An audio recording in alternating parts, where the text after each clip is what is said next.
بسم الله الرحمن الرحيم. الحمد لله رب العالمين وبه نستعين،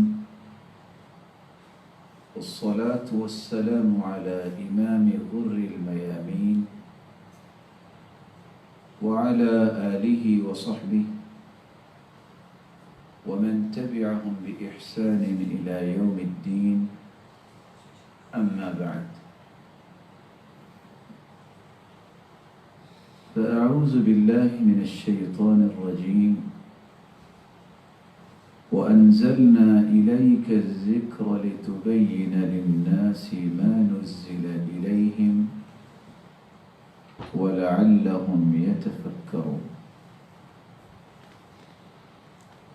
قال سيد الفقهاء أمير المؤمنين في الحديث الإمام البخاري رحمه الله: حدثنا سليمان بن حرب قال حدثنا شعبة عن قتادة عن صالح أبي الخليل عن عبد الله بن الحارث رفعه إلى حكيم بن حزام رضي الله عنه قال: قال رسول الله صلى الله عليه وسلم: البيعان بالخيار ما لم يتفرقا، أو قال حتى يتفرقا، فإن صدقا وبينا بورك لهما في بيعهما، وإن كتما وكذبا محقت بركة بيعهما.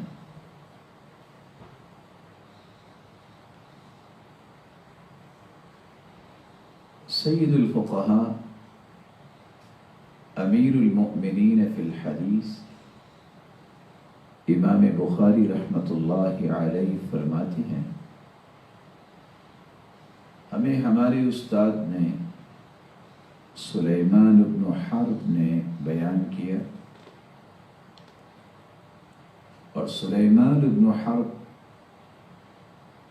فرماتے ہیں ہمیں ہمارے استاد شعبہ نے قتادہ سے، اور قتادہ نے صالح ابی الخلیل سے، اور انہوں نے عبداللہ بن الحارث سے، جو اس بات کو حکیم بن حزام تک لے کے گئے، ان سے بیان کیا کہ رسول اللہ صلی اللہ علیہ وسلم نے فرمایا: البیعان بالخیار ما لم يتفرقا.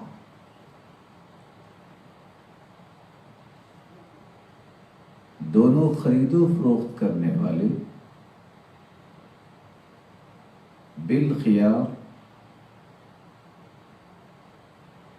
اپنی خرید و فروخت کو ملتوی کرنے کا انہیں اختیار ہے، ما لم يتفرقا، جب تک وہ دونوں جدا نہ ہو جائیں، او قال حتى يتفرقا، یا یہ فرمایا کہ جب تک وہ جدا نہ ہو جائیں. فإن صدقا، اور اگر وہ دونوں سچ بولیں، وبینا، اور چیز کی حقیقت کو صحیح بیان کر دیں، بورک لہما فی بیعہما، تو ان دونوں کے اس سودے میں، اس کاروبار میں برکت ڈال دی جاتی. وَإِن كَتَمَ وَكَذَبَ، وَإِن كَتَمَ، اور اگر وہ دونوں کسی عیب کو چھپا دے، وَكَذَبَ، اور دونوں جھوٹ بولے، محقت برکت بیعہما، تو ان کے سودے میں، ان کے کاروبار میں جو برکت ہوتی ہے اسے بھی مٹا دیا جاتا ہے، ختم کر دیا جاتا ہے۔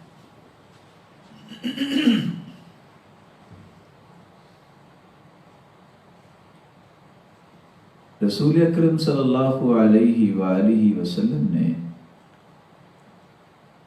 اس مبارک حدیث کے اندر امت اسلامیہ کو خوبصورت رہنمائی دے کر بہت بڑا احسان فرمایا ہے۔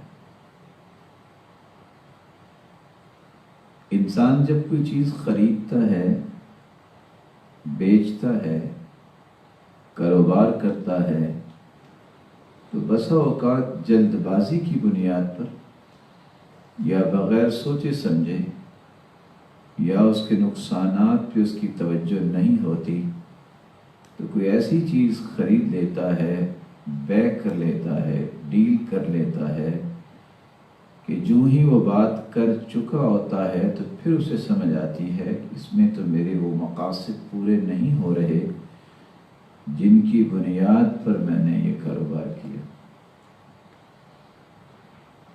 تو یہ اللہ عز و جلال کا احسان ہے کہ اللہ عز و جلال نے ایک ضابطہ اپنے محبوب کے ذریعے دے دیا کہ جب تک وہ اکٹھے بیٹھ کے بات چیت کر رہے ہیں، خریدنے والا اور بیچنے والا دونوں کو اختیار ہے کہ وہ اٹھنے سے پہلے پہلے اس ڈیل کو ختم کر دیں، ملتوی کر دیں، فسخ کر دیں، اور اگر وہ وہاں سے اٹھ کے چلے گئے ہیں تو پھر اس ڈیل کو ختم نہیں کیا جائے۔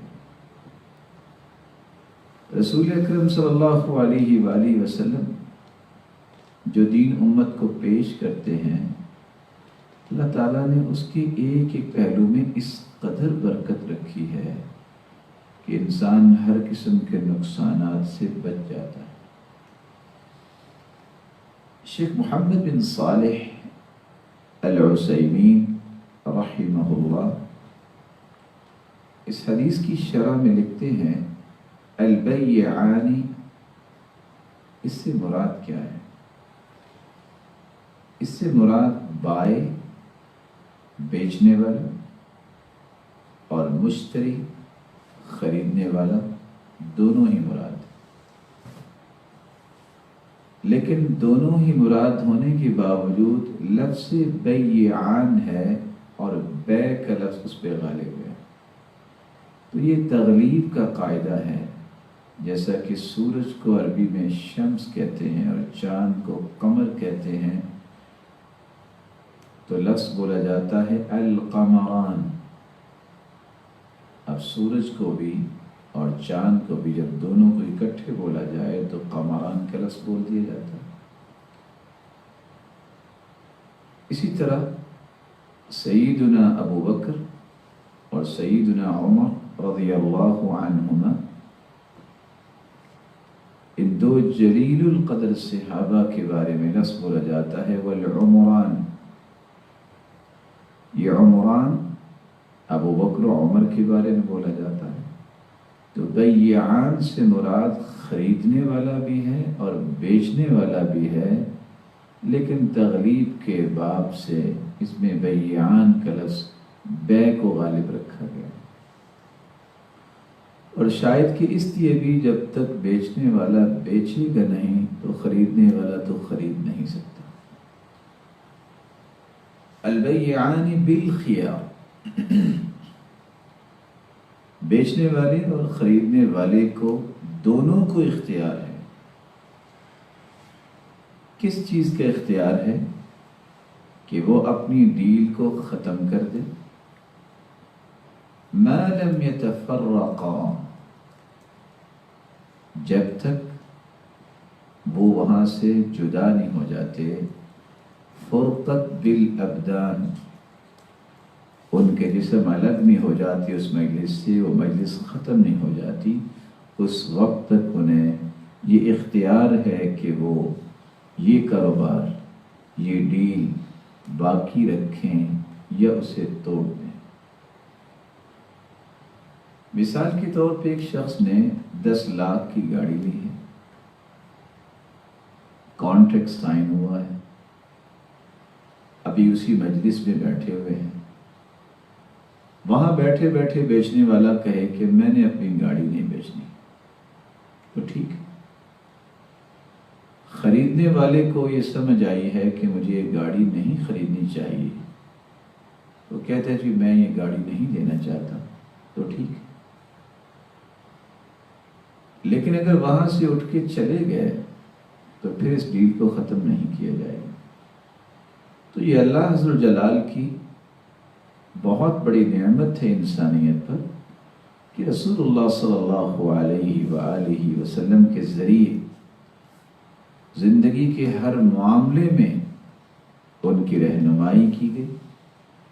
انسان جب کوئی چیز کسی کے پاس دیکھتا ہے تو اسے بہت اچھی لگتی ہے اور قیمتی بھی لگتی ہے، لیکن جو ہی وہ چیز اس کے پاس آ جاتی ہے تو وہ جو رغبت تھی کہ یہ مجھے مل جائے، اب چونکہ اسے مل گئی اور اس کا مالک بننے جا رہا ہے، تو بسا اوقات وہ رغبت جو تھی وہ ختم بھی ہو جاتی ہے۔ تو شریعت نے اس کا ایک حل دے دیا کہ آپ وہاں بیٹھے بیٹھے اپنی اس ڈیل کو ختم کر سکتے ہیں، اور اگر آپ وہاں بیٹھے بیٹھے ختم نہیں کر پائے تو پھر اس ڈیل کو نبھانا پڑے گا۔ صحیح بخاری کی ایک روایت ہے 2112، جس میں اس بات کا بھی اضافہ ہے ما لم يتفرقا کے بعد او یخیر احدهما الاخر، اگر دونوں میں سے کوئی اختیار دے دیتا ہے کہ میری طرف سے تو یہ ڈن ہے، اور اگر آپ اس کو رکھنا چاہیں یہ چھوڑنا چاہیں تو آپ کو اختیار ہے، تو اس اختیار کو بھی استعمال کیا جا سکتا ہے، وہ اختیار باقی رہے گا۔ اگر اختیار کی بات کو دیکھیں تو اس کی 4 صورتیں بنتی ہیں۔ پہلی صورت یہ ہے کہ جب دونوں بیٹھ کے کوئی ڈیل کرتے ہیں، بیچنے والا اور خریدنے والا، اور دونوں ہی ایک دوسرے کو کہہ دیتے ہیں کہ اچھا بھائی آپ کو یہ اختیار ہے کہ آپ یہ چیز خریدیں یا نہ خریدیں، اور وہ اس کو کہہ دیتا ہے کہ آپ اگر بیچنا چاہیں اور نہ بیچنا چاہیں میں تو آپ کو اس کی یہ قیمت دوں گا، تو دونوں کا اختیار جو ہے وہ مانا جائے گا اور اس کو اس اختیار کو استعمال کر سکتا ہے، اور دونوں کو حق ہوگا کہ اس ڈیل کو ختم کر دیں۔ یا دونوں ہی ایک دوسرے کے بارے میں کہتے ہیں ڈیل ہو رہی ہے لیکن دیکھنا یہ توڑ نہیں سکتے، آپ اس سے دوڑ نہیں سکتے، تو پھر دونوں کو اختیار نہیں ہوگا کہ اس ڈیل کو ختم کرے، نہ بیچنے والے کو اور نہ ہی خریدنے والے کو۔ بسا اوقات یہ ہوتا ہے کہ جب ڈیل ہو رہی ہوتی ہے اختیار صرف بیچنے والے کو ہوتا ہے کہ بھائی میں یہ قیمت دوں گا، آپ بیچنا چاہتے ہیں تو ٹھیک ہے، اگر نہ آپ کی مرضی ہے تو وہ اختیار صرف بیچنے والا ہی استعمال کرے گا، خریدنے والے کا پھر وہاں کوئی اختیار نہیں ہوگا۔ اسی طرح اگر اختیار خریدنے والے کو دے دیا جاتا ہے، میں تو اپنی طرف سے فائنل کر چکا ہوں، آپ لینا چاہو یا چھوڑنا چاہو اب یہ آپ کی مرضی ہے، تو وہاں پھر خریدنے والے کا ہی اختیار ہوگا کہ وہ اس کو خرید لے یا چھوڑ دے، بیچنے والا اس پہ کچھ زبردستی نہیں کر سکتا۔ رسول اللہ صلی اللہ علیہ وآلہ وسلم نے فرمایا تھا المسلمون على شروطهم الا شرطا حرم حلالا او احل حراما، یہ جامع ترمذی کی روایت ہے 1352 کہ مسلمان اپنی شرطوں پہ پکے ہوتے ہیں، سوائے وہ شرط وہ جائز نہیں ہوگی جو حلال کو حرام کر دے اور حرام کو حلال کر دے۔ آپ صلی اللہ علیہ وآلہ وسلم نے جو لفظ بولے ہیں البیعان بالخیار ما لم یتفرقا، بیچنے اور خریدنے والے کو اختیار ہے اس کاروبار کو، اس ڈیل کو ختم کرنے کا جب تک وہ جدا نہ ہو جائے۔ اس جدائی سے مراد التفرق بالبدن ہے، فرقہ بالابدان ہے۔ جب فرقہ بالابدان ہو جائے تو فرقہ بالکلام تو خود بخود ہو جاتا ہے۔ جب انسان وہاں سے اٹھ کے چلا گیا تو بات بھی ختم ہو گئی۔ اگرچہ بعض یہ بھی کہتے ہیں کہ جب کوئی اور بات شروع کر دے تو پچھلی ڈیل مکمل ہو جائے گی، لیکن نہیں۔ رسول اللہ صلی اللہ علیہ وآلہ وسلم کے صحابی، صحیح بخاری کی روایت ہے 2107، عبداللہ ابن عمر رضی اللہ تعالی عنہ بیان کرتے ہیں، ان المتبايعين بالخيار في بيعهما، خرید و فروخت کرنے والے دونوں کو اختیار ہے جو وہ خرید رہے ہیں یا بیچ رہے ہیں کہ اس کو چھوڑ سکتے ہیں، ما لم يتفرقا، جب تک دونوں جدا نہ ہوں۔ نافع ان کے غلام کہتے ہیں، وَكَانَ ابْنُ عُمَرَ اذا اشترى شيئا يعجبه فارق صاحبه۔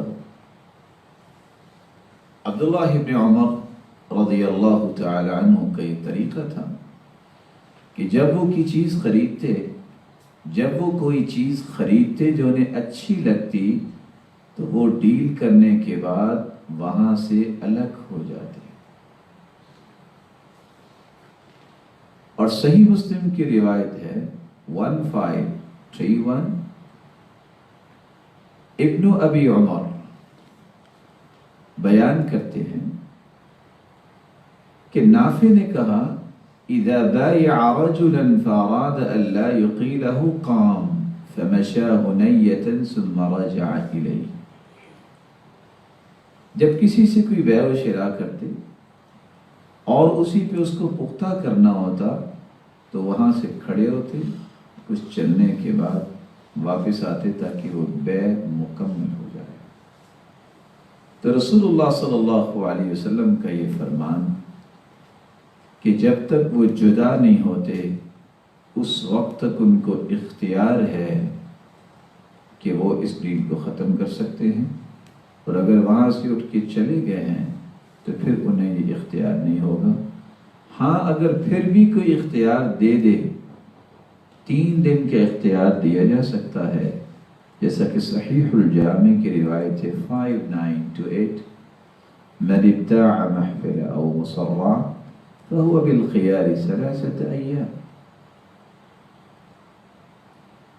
إن شاء أن يمسكها أمسكها وإن شاء أن يردها ردها وصاعا من تمر لا سمرا۔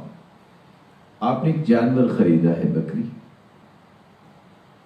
3 دن کے اختیار دیا جا سکتا ہے کہ یہ بکری اتنا دودھ دیتی ہے، یہ اونٹنی اتنا دودھ دیتی ہے۔ آپ 3 دن اپنے پاس رکھ کے اس کو دیکھ لیں، اگر آپ کو پسند آئے تو ٹھیک ہے، ورنہ آپ اس کو واپس کر دیں تو ٹھیک ہے۔ اس اختیار کو استعمال کیا جا سکتا ہے جب یہ اختیار کی بات رکھی جائے۔ فَهُوَ بِالْخِيَارِ 3 أيام، 3 دن تک اسے یہ اختیار ہوگا۔ کیونکہ بعض دفعہ ایسا ہوتا ہے کہ 2 دن تک دودھ نہیں دھویا جاتا اور خریدنے والے کو دھوکہ دیا جاتا ہے، تو پہلے دن تو بہت زیادہ دودھ دے گا۔ جب وہ روٹین کے مطابق جانور دودھ دینے لگے گا تو اس وقت اس کی قیمت کا صحیح اندازہ ہوگا۔ اس لیے فرمایا کہ ظاہر ہے وہ 3 دن دودھ پینا ہے، وصاعا من تمر، تو اگر واپس کرنا ہے تو کھجور کا 1 صاع بھی اسے دینا پڑے گا، گویا کہ جو دودھ استعمال کیا ہے یہ اس کے عوض اس کو ادا کرنا پڑے گا۔ رسول اکرم صلی اللہ علیہ وسلم نے ایک بہت عمدہ بات جو سمجھائی وہ ہے فَإِن صَدَقَا وَبَيَّنَا، اگر خریدنے والا اور بیچنے والا دونوں سچ بولتے ہیں، وَبَيَّنَا، اور بیان کر دیتے ہیں، بُورِكَ لَهُمَا فِي بَيْعِهِمَا، ان دونوں کی اس بیع کے اندر برکت ڈال دی جاتی ہے۔ صدقہ سے مراد کیا ہے اور بینا سے مراد کیا ہے؟ مثال کے طور پہ ایک شخص نے ایک گاڑی خریدی ہے اور گاڑی بیچنے والا کہتا ہے کمال کی یہ گاڑی ہے، آپ دیکھ رہے ہیں کس طرح یہ صاف ستھری گاڑی ہے، اور بہت سارے ایسے کلمات اس کی تعریف میں پیش کرتا ہے۔ تو یہ اس نے جو گاڑی کی تعریف کی ہے، حالانکہ گاڑی اتنی اچھی نہیں ہے، تو یہ اس نے سچ نہیں بولا، یہ جھوٹ بولا ہے۔ اور وہ گاڑی کو اس نے جو بیچا ہے، اور اس میں جو نقص تھا، جو عیب تھا، وہ اس نے بتایا نہیں ہے، تو یہ گویا اس نے بیان نہیں کیا۔ اگر وہ بیان کر دیتا تو شاید اتنے میں اس کی گاڑی وہ نہ بکتی۔ تو صدقہ و بیانہ، رسول اکرم صلی اللہ علیہ وسلم نے دو لفظ استعمال کیے، دونوں سچ کس بات میں بولے کہ جو سامان بیچ رہے ہیں اس کی مرغوب صفات بھی پیش کرے اور مکروہ صفات بھی۔ مرغوب صفات سے مراد جس سے اس چیز کو خریدنے کی رغبت پیدا ہو، یہ ہوگا صدقہ۔ اور مکروہ صفات اس سامان کی جو بیچ رہے ہیں اس کے عیوب بھی پیش کیے جائیں، یہ ہوگا بیانہ۔ تو جب تک یہ دونوں چیزیں نہیں ہوتی اس وقت تک اس بیع کے اندر برکت نہیں آتی۔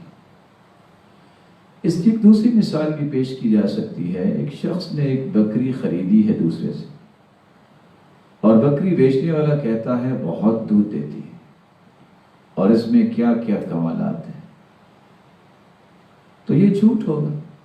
اور اگر ایسی بکری جو اتنا دودھ نہیں دیتی اس کے بارے میں یہ ایسے رغبت والے کلمات کہنا، یہ جھوٹ ہوگا۔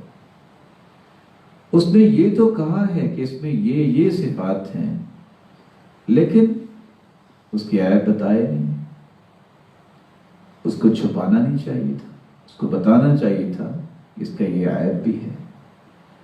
تو مطلوب صفات کو پیش کر دینا، کہ اس کی تعریف کر دینا، یہ ٹھیک ہے جب وہ واقعتاً ایسی ہو، لیکن اگر عیب ہے تو اسے وہ بیان کرنا چاہیے، سچ بولنا چاہیے۔ اس لیے صدق جو ہے، صدقہ، یہ مرغوب صفات کے متعلق ہوتا ہے، اور بیان جو ہے یہ مکروہ صفات کے متعلق ہوتا ہے۔ اور آج بھی لوگ ایسا ہی کرتے ہیں کہ سامان جب خریدنے جاؤ تو اچھا مال اوپر پڑا ہوتا ہے اور اس کے نیچے ردی مال ہوتا ہے، بیان نہیں کرتے۔ وزن سب کا اکٹھا ہی ہوگا، اچھی اچھی کھجوریں اوپر نظر آئیں گی جس سے انسان کی رغبت پیدا ہوتی ہے کہ میں اسے خریدوں، لیکن نیچے گھٹیا کھجوریں بھی ہوں گی، ردی کھجوریں بھی ہوں گی۔ اسی طرح گاڑیوں کا مسئلہ ہے، جب آپ کہیں خریدنے جاتے ہیں تو اس کی تعریفوں کے تو پل باندھ دیں گے، لیکن اس کا عیب بیان نہیں کریں گے۔ تو یہ لوگوں کے ساتھ اس طرح جھوٹ بولنا، سچ نہ بولنا، اور اس کے عیب بیان نہ کرنا اور اس کی تعریفیں بیان کرنا، یہ درست نہیں ہے۔ حدیث نے کتنے پیارے لفظ پیش کیے ہیں، اگر دونوں سچ بولتے ہیں، بیچنے والا کہے بھائی یہ گاڑی ہے، یہ 2 مرتبہ ایکسیڈنٹ ہوا ہے اور یہاں میں نے پینٹ کروایا ہے، اور خریدنے والا بھی کہے کہ یہ پیمنٹ میں آپ کو کر رہا ہوں، یہ آپ کو چیک دے رہا ہوں، یہ چیک آپ جو ہی پہنچے گی آپ اس کو کیش کروا سکیں گے، ڈس آنر نہیں ہوگا، یہ باؤنس نہیں ہوگا، دونوں حقیقت کو بیان کرتے ہیں، تو دونوں کے کاروبار میں برکت آ جاتی ہے۔ وَإِن كَتَمَ وَكَذَبَ، لیکن اگر دونوں چھپا لیتے ہیں، بیچنے والا بھی اور خریدنے والا بھی، حیرانگی کی بات یہ ہے کہ بیچنے والا تو عیب چھپائے، خریدنے والا کیسے چھپاتا ہے؟ بعض ایسے لوگ بھی ہیں چالاک، جو دیہاتی قسم کے لوگ یا جن کو اتنا نالج نہیں ہوتا، ان کے ساتھ پھر وہ داؤ لگاتے ہیں۔ اب ایک صاف ستھرے پیپر پہ چیک لکھ کے دے دے اور اس بیچارے کو واقعتاً کچھ پتہ نہ ہو، وہ تو کہے گا مجھے چیک مل گیا، اور ایسا بیان کیا جاتا ہے۔ کیسا ہوا؟ اس لیے دونوں طرف سے کسی بات کو چھپانا یا جھوٹ بولنا، اس جھوٹ کی وجہ سے اور اس عیب کو چھپانے کی وجہ سے اس کاروبار کی برکت سے دونوں ہی محروم ہو جاتے ہیں۔ یہ روایت صحیح بخاری کی ہے 2079 اور صحیح مسلم کی ہے 1532 اور صحیح الجامع کی ہے 2896، جامع ترمذی کی ہے 1246، سنن النسائی میں بھی یہ روایت موجود ہے 4457 اور سنن ابی داود میں بھی یہ روایت موجود ہے 3459 اور مسند امام احمد میں بھی 15314 اور صحیح ابن حبان کے اندر بھی یہ روایت موجود ہے 4904 کے تحت۔ اس حدیث کے مسائل اور احکام، پچھلی حدیث اور یہ حدیث دونوں ایک ہی مدعا اور مفہوم کو پیش کرنے والی حدیثیں ہیں۔ پچھلی حدیث میں رسول اللہ صلی اللہ علیہ وآلہ وسلم نے جو 61 نمبر حدیث ہے نخبۃ الصحیحین کی، اس میں یہ رہنمائی دی تھی کہ کوئی انسان اپنی کمر پہ گٹھا اٹھا کے لکڑیوں کا لا کے اسے بیچ کے گزارا کرتا ہے، یہ زیادہ بہتر ہے کہ وہ کشکول گدائی لے کے پھرتا رہے، شاید اسے کچھ کوئی دے سکے یا نہ دے سکے۔ اس حدیث کی روشنی میں کاروبار کرنا اور کاروبار کی فضیلت اور کون کون سے کاروبار کیے جا سکتے ہیں، اس کے کچھ 10 پہلو ہم نے بیان کیے، اور پھر کاروبار کرنے کے جو اصول و ضوابط ہیں وہ کوئی 12 ہم نے بیان کیے تھے، اور ساتھ اس بات کا بھی اشارہ کیا تھا کہ کون سا کاروبار افضل ہے۔ وہاں یہ بات تشنا تھی کہ کون سے کاروبار نہیں کرنے چاہیے، تو اس حدیث میں وہ تشنگی بھی ختم ہو گئی۔ آپ صلی اللہ علیہ وسلم نے ایک بہت بڑا اصول دے دیا کہ سچ پر مبنی اور وضاحت پر مبنی کاروبار برکت والے ہوتے ہیں، اور جس میں جھوٹا انسان جھوٹ بولتا ہے اور جس کاروبار میں جھوٹ ہو، دھوکہ ہو اور کسی چیز کو چھپا لیا جائے، وہ کبھی بھی برکت والا کاروبار نہیں ہو سکتا۔ اس لیے اس حدیث کے ضمن میں ہم ایسے کاروبار کے متعلق گفتگو کریں گے جن کو شریعت نے ناجائز قرار دیا ہے۔ کون سے کاروبار ایسے ہیں جن کو ناجائز قرار دیا ہے؟ اگر دلائل کی روشنی میں دیکھا جائے تو 5 قسم کے کاروبار یا 5 ایسی وجوہات ہیں جن کی روشنی میں جو بھی کاروبار ہوگا وہ ناجائز متصور ہوگا۔ کچھ معین چیزیں اللہ تعالیٰ نے اپنے پیغمبر کے ذریعے بیان کروائی ہیں جو تقریباً 10 چیزیں ہیں کہ ان چیزوں کا کاروبار نہیں کیا جائے گا۔ کچھ مقید چیزیں ہیں کہ یہ چیز ویسے تو جائز ہے لیکن اگر اس کی یہ کیفیت آ جائے تو پھر وہ جائز نہیں ہوگا۔ کو 10 چیزیں مطلق طور پہ شریعت نے جائز قرار نہیں دی، اور جو مقید چیزیں ہیں 5 چیزیں ہم ایسی بیان کریں گے کہ اس میں اگر کیفیت بدل جائے تو وہ بھی بیچنی اور خریدنی، وہ کاروبار کرنا بھی جائز نہیں ہوگا۔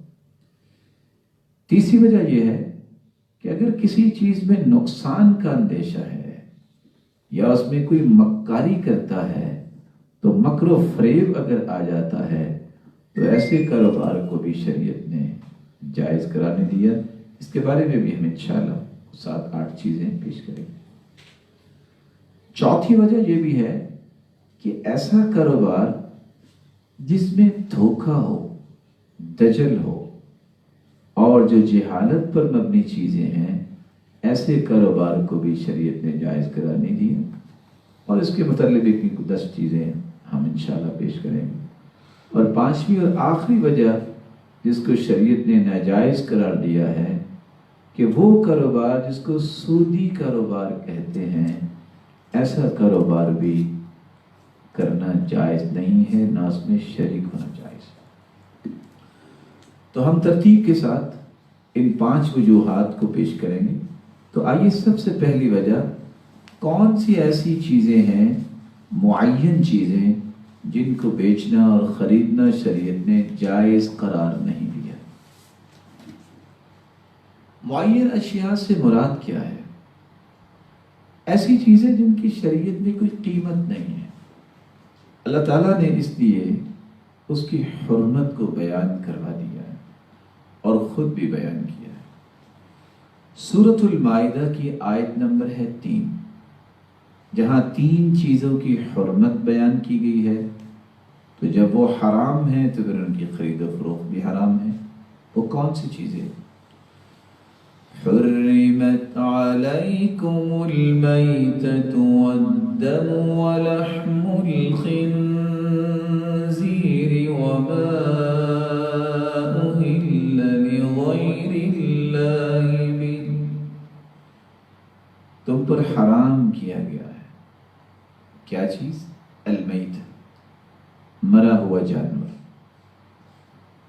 والدم، اور ایسا خون جہاں دوسری جگہ پہ، جیسے دوسری جگہ پہ اللہ عز و جل فرماتے ہیں او دمن مسفوحا، بہتا ہوا خون، ولحم الخنزیر، اور خنزیر کا گوشت۔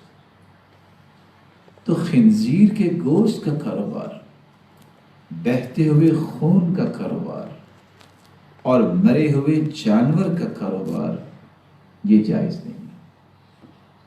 اور اسی طرح اللہ عز و جلال نے یہ بھی فرما دیا وَمَا أُهِلَّ لِغَيْرِ اللَّهِ بِهِ، جس چیز پر اللہ کے سوا کسی اور کا نام پکارا جائے وہ بھی اسی طرح ہی حرام ہے جس طرح مردار حرام ہے، جس طرح بہتا ہوا خون حرام ہے، اور جس طرح خنزیر کا گوشت حرام۔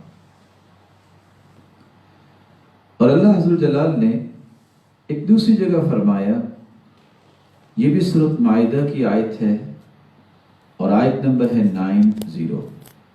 اللہ عز و جلال فرماتے ہیں یا ایھا الذین آمنوا انما الخمر والمیسر والانصاب والازلام انما الخمر والمیسر والانصاب والازلام رجس من عمل الشیطان فاجتنبوه لعلکم تفلحون۔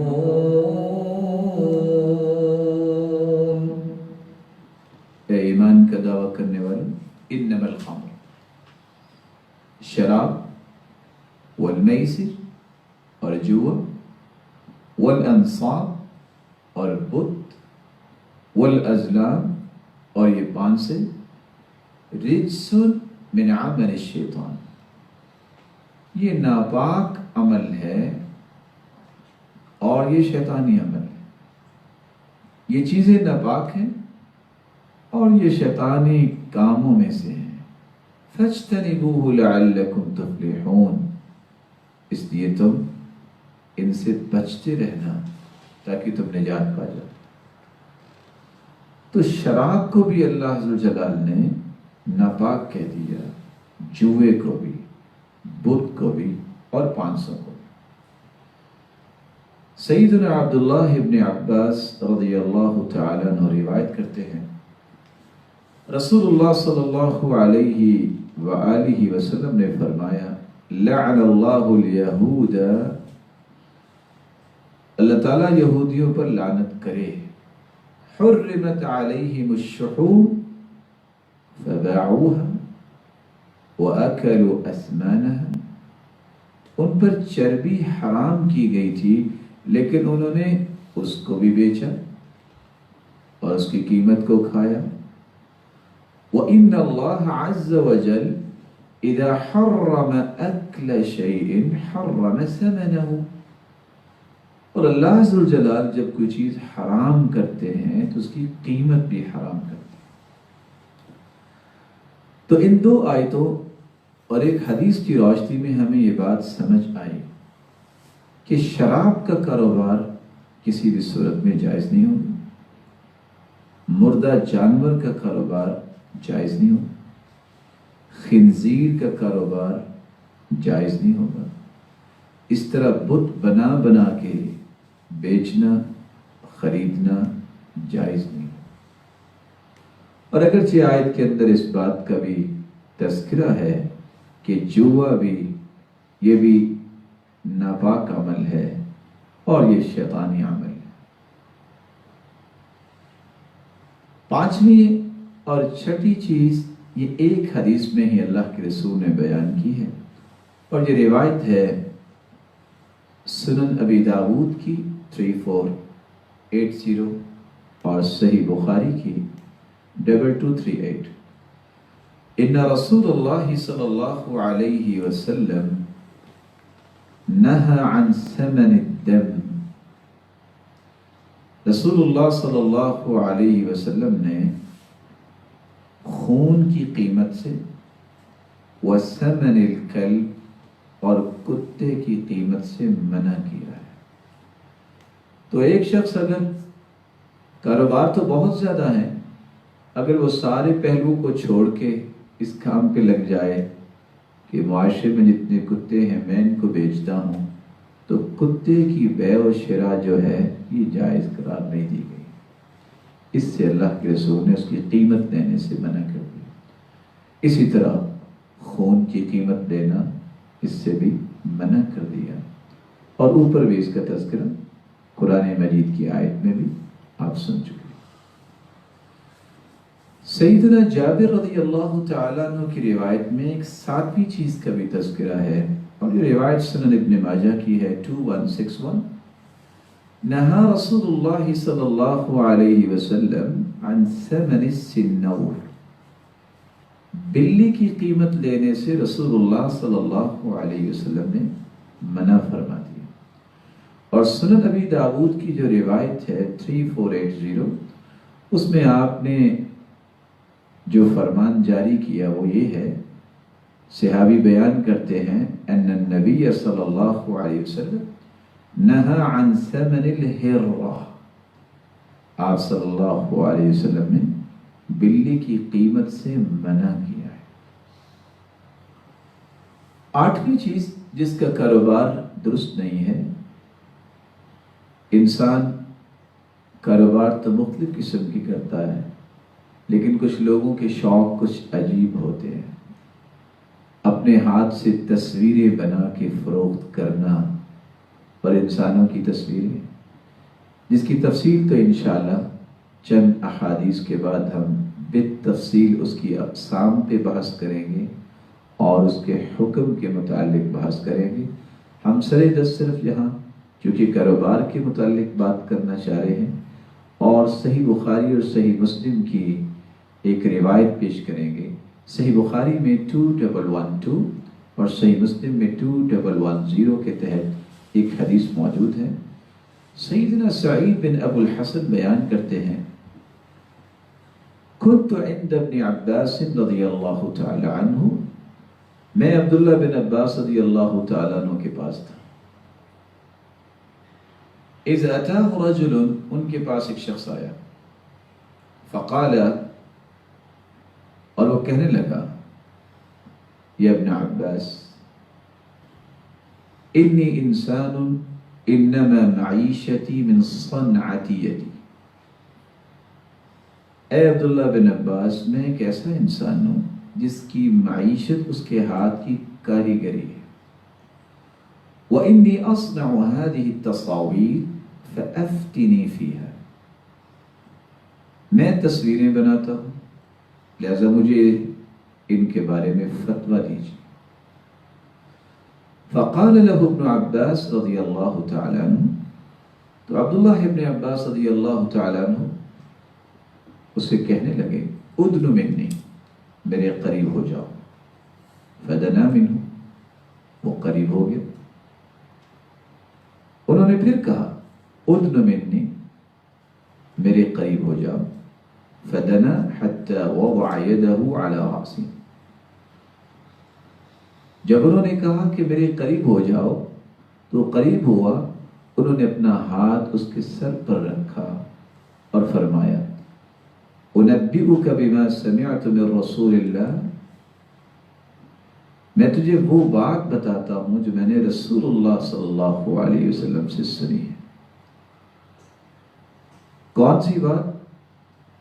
اللہ کے رسول صلی اللہ علیہ وسلم کو میں نے سنا، وہ فرما رہے تھے کل مصور فی النار، ہر مصور جہنم میں جائے گا. من صور صورتا، جو کوئی تصویر بناتا ہے، فإن اللہ معذبہ، اللہ اس کو عذاب دیں گے. حتی ینفخ فیہا الروح، یہاں تک اس میں روح پھونکے. ولیس بنافخ فیہا ابدا، لیکن وہ کبھی بھی یہ کام تو نہیں کر سکتا کہ اس میں روح پھونکے. وہ تو اللہ ذو جلال ہی جس میں روح ڈالنا چاہیں ڈالتے ہیں. فَيَجْعَلُ لَهُ بِكُلِّ صُورَةٍ صَوَّرَهَا نَفْسًا، اللہ تعالیٰ ہر صورت کو ایک جان دے دیتے ہیں. فَتُعَذِّبُهُ فِي جَهَنَّمْ، جو اس کو جہنم میں عذاب دیتی رہتی ہے. فَرَضَ الرَّجْلُ رَبْوَةً شَدِيدًا، جو ہی اس شخص نے یہ بات سنی کہ جتنی تصویریں میں بناؤں گا قیامت کو اس پہ پھونک تو نہیں سکوں گا روح، اتنی جو ہے وہ جانیں اللہ بنائیں گی اور ساری جہنم میں یہ عذاب دیں گی. تو شخص کی سانس رک گئی. وَاصْفَرَّ وَجْهُهُ، اور اس کا چہرہ زرد ہو گیا. فقال له ابن عباس رضی اللہ عنہ ویحک، عبداللہ ابن عباس فرمانے لگے ویحک، افسوس ہو تجھ پر. ان ابیت، تیرا برا ہو، اگر تم سمجھتے ہو کہ ضرور میں نے یہی کام کرنا ہے. ان ابیت الا ان تصنع فعلیک بهذا الشجر، اگر تم بنانا ہی چاہتے ہو تو درختوں کی تصویریں بنا لو. وَكُلِّ شَيْءٍ لَيْسَ فِيهِ رُوحٌ، اور ہر اس چیز کی تصویر بنا لو جس میں روح نہ ہو.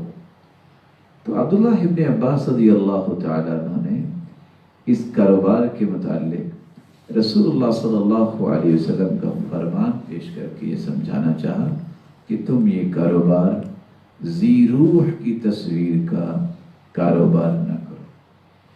یہاں صرف ایک بات سمجھنا ضروری ہے، تفصیلی بحث انشاءاللہ ہم پیش کریں گے کہ صرف دین کی جہاں ضرورت ہے یا جہاں انسان زندگی گزارتے وقت مجبور ہو جاتا ہے، جیسے آئی ڈی کارڈ ہے، پاسپورٹ ہے، اس کی تصویر بنانے میں کوئی حرج علماء نے نہیں بیان کیا. لیکن بصورت دیگر تصویر کشی سے اور اس طرح کے پہلوؤں سے انسان کو گریز کرنا چاہیے، سوائے اس کے کہ اس کی دینی یا اس کی ایسی ضرورت جس کے بغیر اس کا زندہ رہنا یا اس کی ضروریات کو پورا کرنا محال ہے. یہاں سیدہ ام المؤمنین سیدہ عائشہ کی روایت بھی بہت فائدے والی ہے. صحیح بخاری کی روایت 2105، سیدہ عائشہ رضی اللہ تعالیٰ عنہ فرماتی ہیں اشترت نمرقة فيها تصاویر، انہوں نے ایک ایسا تکیہ خریدا جس پر تصویریں بنی ہوئی تھی. فلما رآها رسول اللہ صلی اللہ علیہ وسلم، جب رسول اللہ صلی اللہ علیہ وسلم نے اسے دیکھا، قام علی الباب فلم يدخل، آپ دروازے پہ کھڑے ہو گئے اور گھر میں تشریف نہیں لائے. سیدہ عائشہ فرماتی ہے فعرفت فی وجہہ الکراہیہ، میں نے آپ کے چہرے پر ناگواری محسوس کی. فقلت یا رسول اللہ، میں نے کہا اللہ کے رسول صلی اللہ علیہ وسلم، اتوب الی اللہ و الی رسولی، میں اللہ ذو الجلال اور اس کے رسول کی طرف رجوع کرتی ہوں. ماذا اذنبت، مجھ سے کیا گناہ سرزد ہوا ہے؟ فقال رسول اللہ صلی اللہ علیہ وسلم، تو رسول اللہ صلی اللہ علیہ وسلم نے سوال کیا، یہ بتاؤ ما بال هذه النمرقہ، یہ تکیہ کیسا ہے؟ فقلت یا رسول اللہ صلی اللہ علیہ وسلم، قلت، سیدہ عائشہ فرماتی ہیں میں نے کہا، اشتریتها لك لتقعد علیہا، میں نے تو یہ کشن، یہ تکیہ آپ کے لیے خریدا ہے تاکہ آپ اس پر ٹیک لگا سکیں. وتوسدها لتقعد علیہا، وتوسدها، اس پہ بیٹھ سکیں، اس پر ٹیک لگا سکیں. فقال رسول اللہ صلی اللہ علیہ وسلم، تو اللہ کے پیارے پیغمبر نے فرمایا، ان اصحاب هذه الصور یوم القیامہ یعذبون، یہ تصویریں بنانے والے قیامت کے دن عذاب میں مبتلا کیے جائیں گے. فیقال لهم احیوا ما خلقتم، اور ان سے کہا جائے گا جو صورتیں تم نے بنائی ہیں انہیں زندہ کرو. وقال، اور یہ بھی فرمایا، ان البیت الذی فیہ الصور لا تدخلہ الملائکہ، جس گھر میں یہ تصویریں ہوتی ہیں اس گھر میں فرشتے داخل نہیں ہوتے، یعنی رحمت کے فرشتے وہاں نہیں جاتے. نویں چیز جس کو شریعت نے، جس کے کاروبار کو ناجائز قرار دیا ہے، اور اس طرح 10ویں چیز، غیر شرعی کھیل کے جو آلات ہیں، بانسریاں ہیں اور ڈھول ہیں، ان سب کی بیع و شراء، ان سب کا کاروبار جائز نہیں ہے. اور آج کل تو طرح طرح کی چیزیں، گٹار اور اس طرح کی چیزیں بھی آ گئی. تو غیر شرعی کھیل جس کو شریعت نے منع کر دیا، اس کے آلات، ان کا کاروبار، اور بانسریاں اور ڈھول اور گٹار جیسی چیزیں، ان کی خرید و فروخت کو بھی شریعت نے ناجائز قرار دیا ہے. اللہ تعالیٰ نے قرآن مجید میں فرمایا ہے، اور یہ سورۃ لقمان کی آیت ہے 6 اور 7، مالک الملک فرماتے ہیں، وَمِنَ النَّاسِ مَن يَشْتَرِي لَهْوَ الْحَدِيثِ لِيُضِلَّ عَن سَبِيلِ اللَّهِ بِغَيْرِ عِلْمٍ وَيَتَّخِذَهَا هُزُوًا أُولَئِكَ لَهُمْ عَذَابٌ مُهِينٌ. وَإِذَا تُتْلَى عَلَيْهِ آيَاتُنَا وَلَّى مُسْتَكْبِرًا كَأَن لَّمْ يَسْمَعْهَا كأن في أذنيه وقرا فبشره بعذاب أليم. ومن الناس من يشتري لهو الحديث، بعض لوگ ایسے بھی ہیں جو لغو باتوں کو خریدتے ہیں، ليضل عن سبيل الله بغير علم، تاکہ وہ بے علمی کے ساتھ لوگوں کو اللہ کی راہ سے بہکائیں. وَيَتَّخِذَهَا هُزُوًا، اور اسے ہنسی مذاق بنائیں. أُولَئِكَ لَهُمْ عَذَابٌ مُهِينٌ، یہی وہ لوگ ہیں جن کے لیے رسوا کرنے والا عذاب ہے. وَإِذَا تُتْلَى عَلَيْهِ آيَاتُنَا،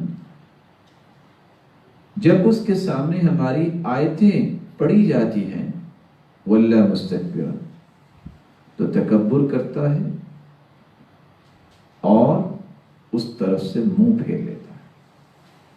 كَأَن لَّمْ يَسْمَعْهَا، اور ایسے منہ پھیرتا ہے گویا کہ اس نے سنا ہی نہیں. كَأَنَّ فِي أُذُنَيْهِ وَقْرًا، گویا کہ اس کے دونوں کانوں میں کوئی بوجھ ہے. فَبَشِّرْهُ بِعَذَابٍ أَلِيمٍ، آپ دردناک عذاب کی خبر اسے سنا دیجیے.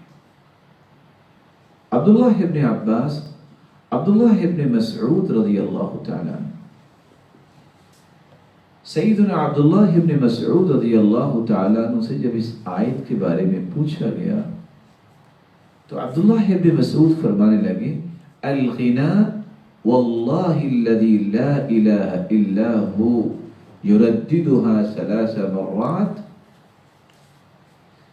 3 دفعہ انہوں نے اس بات کو دہرایا کہ اس ذات کی قسم جس کے سوا کوئی معبود برحق نہیں، اس سے مراد گانا بجانا ہے. تو گانا بجانے کے آلات تو خریدنا اور اس کو بیچنا یہ شرعاً جائز نہیں ہے.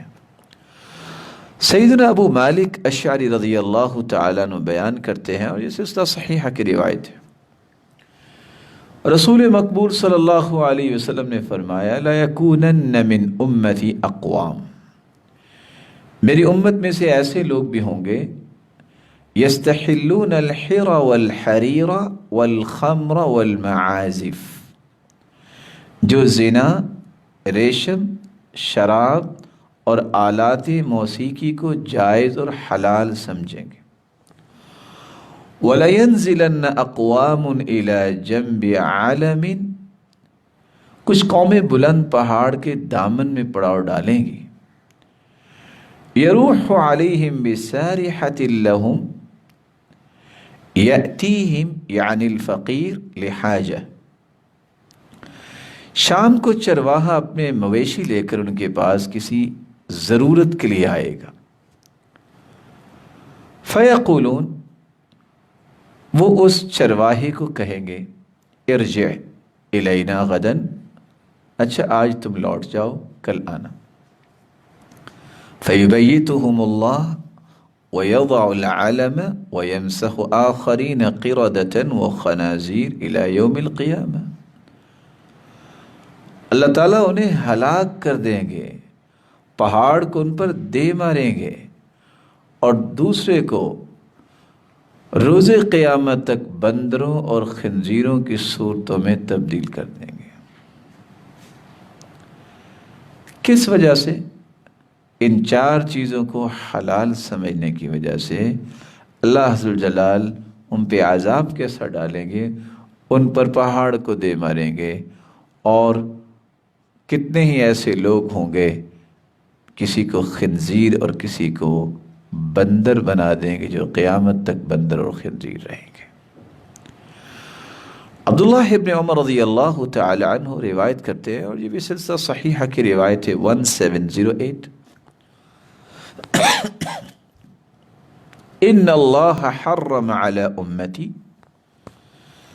اللہ تعالیٰ نے میری امت پر الخمر شراب، والمیسر جوا، والمزر بانسری، والکوب اور ڈھول، والغبیرہ مکی اور جوار کی بنی ہوئی شراب حرام کی ہے. وزادنی صلاۃ الوتر، اور میری یہ نماز وتر کا بھی اضافہ کیا. سیدنا عبداللہ ابن عباس رضی اللہ تعالی عنہ بیان کرتے ہیں، یہ صحیح الجامع کی روایت ہے 7336، ان اللہ حرم الخمر، بے شک اللہ تعالیٰ نے حرام کیا ہے شراب کو، والمیسر اور جوے کو، والکوبۃ اور کوبا کو، وکل مسکر حرام، اور ہر نشہ آور چیز حرام ہے. سفیان کہتے ہیں فسألت علی بن بزیمہ، میں نے علی بن بزیمہ سے پوچھا عن الکوبہ، یہ الکوبہ کیا ہے؟ قال الطبل، اس سے مراد ڈھول ہے. تو شراب کا کاروبار اور جوئے کا کاروبار اور ڈھول کا کاروبار، اور اس سے پہلی روایت میں آپ نے شراب کی ایک قسم غبیرہ کا تذکرہ بھی سنا۔ اس طرح کے کاروبار کرنا جائز نہیں، ان چیزوں کو اللہ کے پیارے پیغمبر نے حرام قرار دیا ہے۔ اب اللہ کے رسول نے تو یہ فرما دیا کل مسکر حرام، ہر نشہ آور چیز حرام ہے، تو ہر وہ چیز جس کو انسان نشے کے لیے استعمال کرتا ہے، اور جتنے نشئی لوگ ہیں اللہ تعالیٰ سب کو صحیح راستہ نصیب فرمائے اور امت کو محفوظ فرمائے ایڈکشن سے، اس طرح کے کاروبار کرنے والے اور ایک ہی رات میں امیر بننے والے، اس طرح کی چیزیں بیچ کر اور خریدنے والے اپنا ہی نقصان خریدنے والوں کو اللہ تعالیٰ ہدایت دے اور امت کو اس سے محفوظ فرمائے۔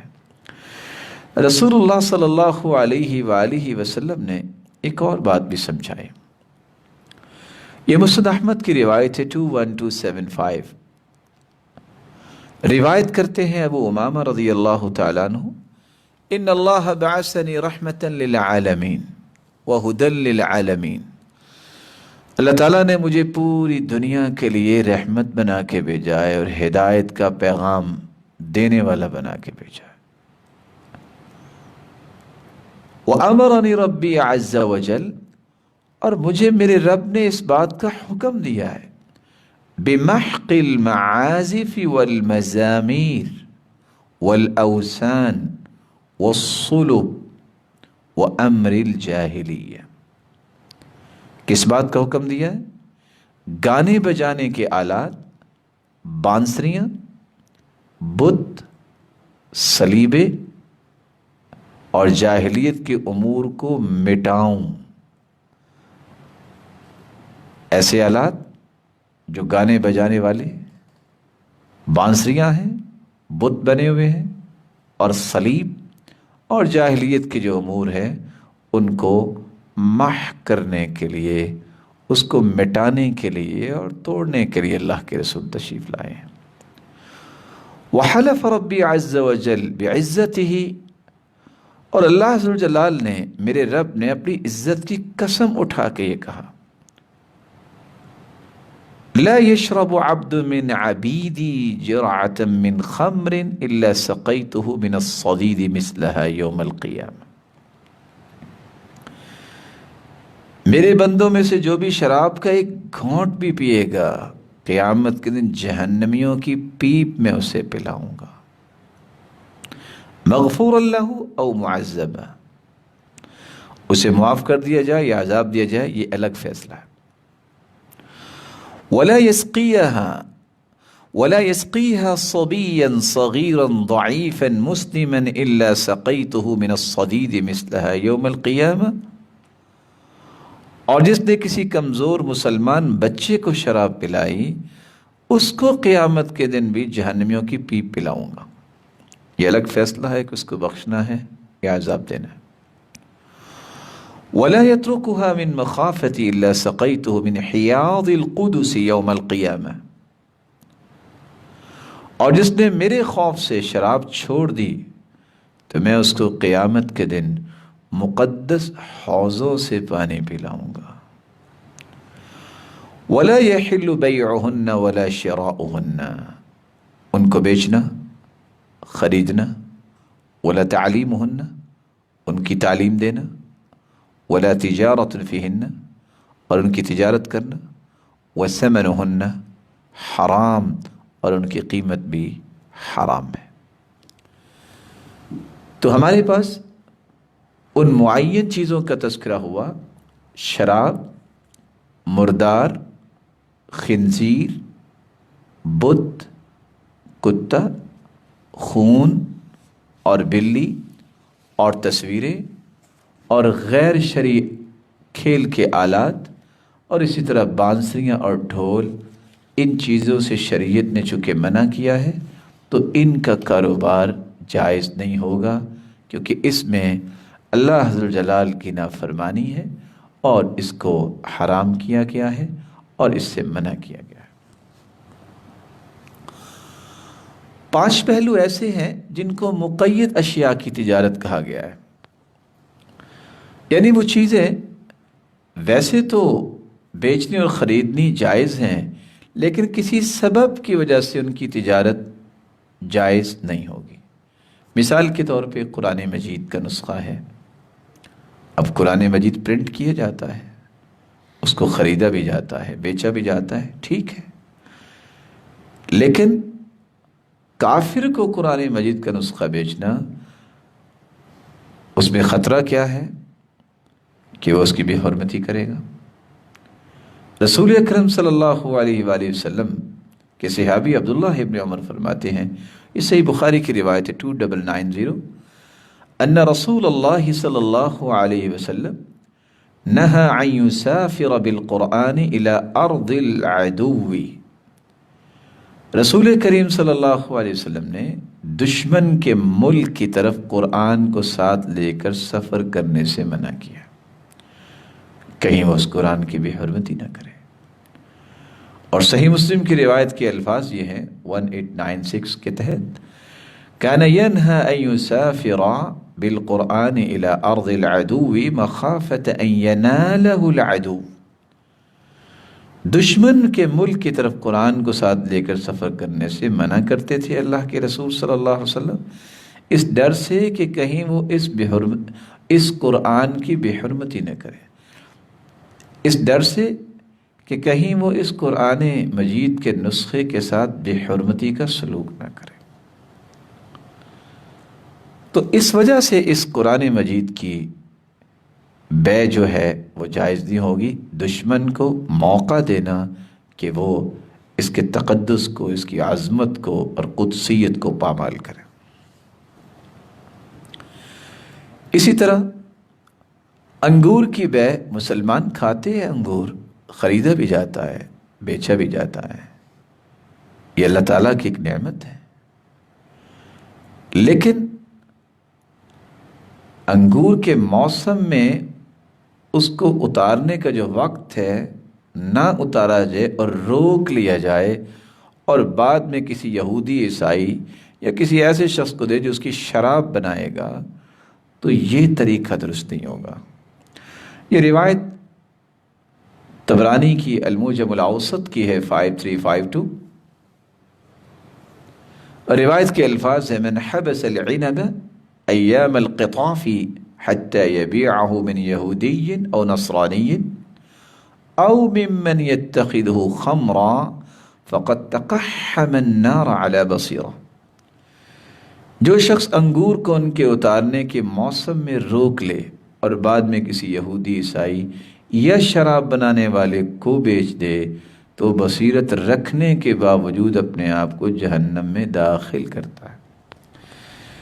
اس حدیث کو ابن حجر اسقلانی نے حسن قرار دیا ہے، اگرچہ شیخ البانی نے اس حدیث کو ضعیف بھی کہا ہے، لیکن ایسا پہلو جس سے برائی پروان چڑھتی ہے اس پہلو کو اختیار نہیں کرنا چاہیے۔ اسی طرح اسلحہ خریدنا تاکہ دشمن سے لڑائی کی جائے، کافر دشمن سے جہاد میں کام آئے، یہ کتنا پسندیدہ عمل ہے، اور حکومتیں یہ کام کرتی ہیں کیونکہ ولی الامر کے تحت ہی یہ کام کیے جاتے ہیں جہاد، تو جہاد کے لیے اسلحہ خریدنا یہ بہت اچھا عمل ہے، اور ظاہر ہے جب خریدے گے کوئی بیچنے والا بھی ہوگا، لیکن جہاد کے وقت مسلمانوں کو اس اسلحے کی ضرورت ہے، اس وقت انسان یہ اسلحہ بیچے اور اس کو دے جو دشمن ہے، جائز نہیں ہوگا۔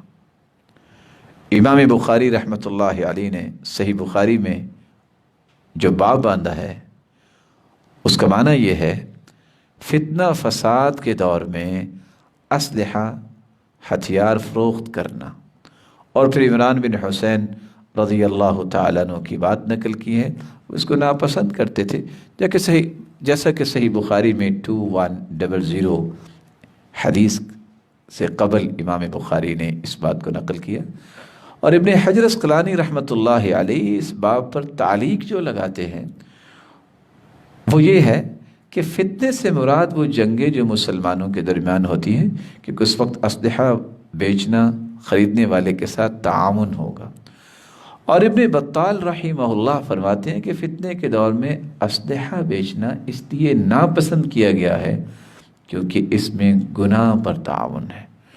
تو ایک اور اصول ہمارے سامنے آیا کہ وہ کاروبار جو کسی برائی کو پروان چڑھائے، جو کسی برائی کو معاشرے میں ترویج دے، ایسے کاروبار میں انسان کو شریک نہیں ہونا چاہیے۔ اسی طرح چوتھی چیز، ویسے تو انسان سارا دن کاروبار کر سکتا ہے، سوائے نمازوں کے وقت اسے نماز پڑھنی چاہیے، کاروبار چھوڑ دینا چاہیے، وہ کسی بھی جگہ دکان بنا سکتا ہے۔ لیکن جامع الترمذی کی روایت ہے 1331، رسول اللہ صلی اللہ علیہ وسلم نے فرمایا اذا رأيتم من يبيع او يبتاع في المسجد، جب تم کسی کو مسجد میں کوئی چیز بیچتے یا خریدتے دیکھو، فقولوا، تو کہہ دیا کرو لا اربح اللہ تجارتک، اللہ تیری تجارت کو فائدہ مند نہ بنائے۔ وَإِذَا رَأَيْتُمْ مَن يَنشُدُ فِيهِ ضَالَّةً، اور جب تم کسی کو مسجد میں گم شدہ چیز کا اعلان کرتے دیکھو، فَقُولُوا لَا رَدَّهَا اللَّهُ عَلَيْكَ، تو یہ کہہ دیا کرو کہ اللہ تجھے یہ چیز واپس نہ لوٹائے، نہ کرے۔ تو گویا مسجد کے اندر بیٹھ کر کاروبار انسان کو اس سے احتیاط کرنی ہے، باہر کسی جگہ بھی کر سکتا ہے۔ مسجد تو انما ہی لذکر اللہ والصلاۃ وتلاوت القرآن، مسجدوں میں بیٹھ کے تو اللہ کا ذکر کیا جاتا ہے، تلاوت کی جاتی ہے، نماز پڑھی جاتی ہے۔ سنن النسائی کی ایک روایت ہے 714، ان النبی صلی اللہ علیہ وسلم نہى عن التحلق یوم الجمعہ قبل الصلاة وعن الشراء والبیع فی المسجد، نبی مکرم صلی اللہ علیہ وسلم نے جمعے کے دن نماز سے پہلے حلقے لگانے اور مسجد میں خرید و فروخت کرنے سے منع کیا ہے۔ اسی طرح پانچویں چیز ہے، انسان سارا ہفتہ کاروبار کر سکتا ہے، جمعے کے دن اذان کے بعد کاروبار کرنا یہ جائز نہیں کیا گیا۔ سورۃ الجمعہ کے اندر آیت کا نمبر ہے 9، اللہ ذو الجلال فرماتے ہیں یا ایھا الذین آمنوا اذا نودی للصلاة من یوم الجمعة فاسعوا إلى ذكر الله وذروا البيع ذلكم خير لكم إن كنتم تعلمون۔ اے ایمان کا دعویٰ کرنے والو، جب جمعے کے دن نماز کے لیے اذان دی جائے تو اللہ عز و جلال کی یاد یعنی نماز کے لیے جلدی کیا کرو اور خرید و فروخت ترک کر دو، اگر سمجھو تو یہ تمہارے حق میں بہت بہتر ہے۔ تو یہ 5 چیزیں، کافر کو قرآن مجید کا نسخہ بیچنا، ہر اس چیز کی بیع جس کا معصیت پر استعمال ہونے کا یقین ہو جائے، فتنے اور جہاد کے وقت اسلحہ بیچنا، اور مسجد میں بیع و شراء کرنا، اور جمعے کے دن اذان کے بعد کاروبار کو جاری رکھنا، اس کو شریعت نے منع کیا ہے، اس سے انسان کو گریز کرنا چاہیے۔ تو یہ مقید جو ہے 5 ایسے پہلو ہیں جو کاروبار میں نہیں آنے چاہیے۔ ناجائز کاروبار کا ایک تیسرا قاعدہ بھی ہے کہ وہ کاروبار جس میں نقصان کا اندیشہ ہے، جو مکاری اور نقصان پر مشتمل تجارت ہے، کاروبار ہے، بزنس ہے، اس کو بھی اختیار نہیں کرنا چاہیے۔ مثال کے طور پہ صحیح مسلم کی روایت ہے 1412، رسول اللہ صلی اللہ علیہ وسلم نے فرمایا لا یبیع الرجل علی بیع اخیہ، آدمی اپنے بھائی کی بے پر بے نہ کرے. نقصان پہنچانا چاہ رہا ہے نا. اب ایک بھائی خرید رہا ہے تو اس کو خریدنے دو، آپ کسی اور جگہ سے خرید لو. اور دوسری روایت سنن ابی داود کی ہے 2081، لا يخطب احدكم لا يخطب احدكم على خطبة اخی. کوئی اپنے بھائی کی منگنی پر منگنی نہ کرے. ولا يبيع على بيع اخيه الا باذنه، اور نہ ہی اس کی بے پر بے کرے الا کہ اس کی طرف سے اجازت ہو جائے. اور دوسری روایت میں آتا ہے او یذر، وہ اگر جہاں رشتہ کرنا چاہتا ہے، نسبت کرنا چاہتا ہے، اس نے اجازت دے دی ہے یا اس نے چھوڑ دیا ہے تو آپ پیغام بھیج دو. اس نے اجازت دے دی ہے یا اس ڈیل کو چھوڑ دیا ہے تو آپ وہ ڈیل کر لو. جب اس نے اجازت نہیں دی اور چھوڑا نہیں ہے تو پھر اس کی ڈیل پہ ڈیل نہیں کرنی چاہیے. دوسرا طریقہ جس میں بسا اوقات مکاری کا پہلو آ جاتا ہے، صحیح بخاری کی روایت 2158، شہری کا دیہاتی کے لیے بے کرنا. آپ صلی اللہ علیہ وسلم نے فرمایا لا تلقبوا الرکبان ولا يبيع حاضر لباد. قافلوں کو نہ ملو اور نہ ہی کوئی شہری دیہاتی کے لیے بے کرے. راوی کہتے ہیں میں نے عبداللہ بن عباس سے کہا، اور راوی ہیں طاؤس، ما قوله لا يبيع حاضر لباد، کیا معنی ہے اس کا شہری دیہاتی کے لیے بے نہ کرے؟ تو عبداللہ بن عباس نے فرمایا لا يكون له سمسارا، اس کا مطلب یہ ہے کہ اس کے لیے دلال نہ بنے کہ وہ ایسی دلالی کرے گا جو اس کو نقصان بھی ہو سکتا ہے. اسے خود بازار دیکھنا چاہیے اور قافلوں سے ہی خرید لینا اور قافلوں کو بازار تک پہنچنے نہ دینا. اور شہری اپنی عقل و دانش پہ ناز کرتے ہوئے دیہاتی کو رستے میں کہے کہ یہ تو بہت سستی چیز، آپ مجھے اتنے کی دے دو، اس کو بازار پہنچنے ہی نہ دے، تو یہ اس بیچارے کا نقصان بھی ہے اور اس کے ساتھ یہ مکاری کی جا رہی ہے. ایسے پہلو کو اختیار نہیں کرنا چاہیے. تیسرا پہلو ایک اور بھی ہے، بعض اوقات کسی چیز کو خریدتے اور بیچتے اس کی بولی بڑھا دی جاتی ہے تاکہ کوئی خرید ہی نہ سکے. یہ صحیح بخاری کی روایت ہے 2142، نہى النبی عن النجش، رسول اللہ صلی اللہ علیہ وسلم نے دھوکہ دینے کے لیے نرخ بڑھانے سے منع کیا. اور آپ نے فرمایا لا تناجشوا، کسی بھی سودے پر دھوکہ دینے کے لیے ایک دوسرے سے بڑھ کر قیمت نہ لگایا کرو. یہ بھی سنن ابی داؤد کی روایت ہے 3438.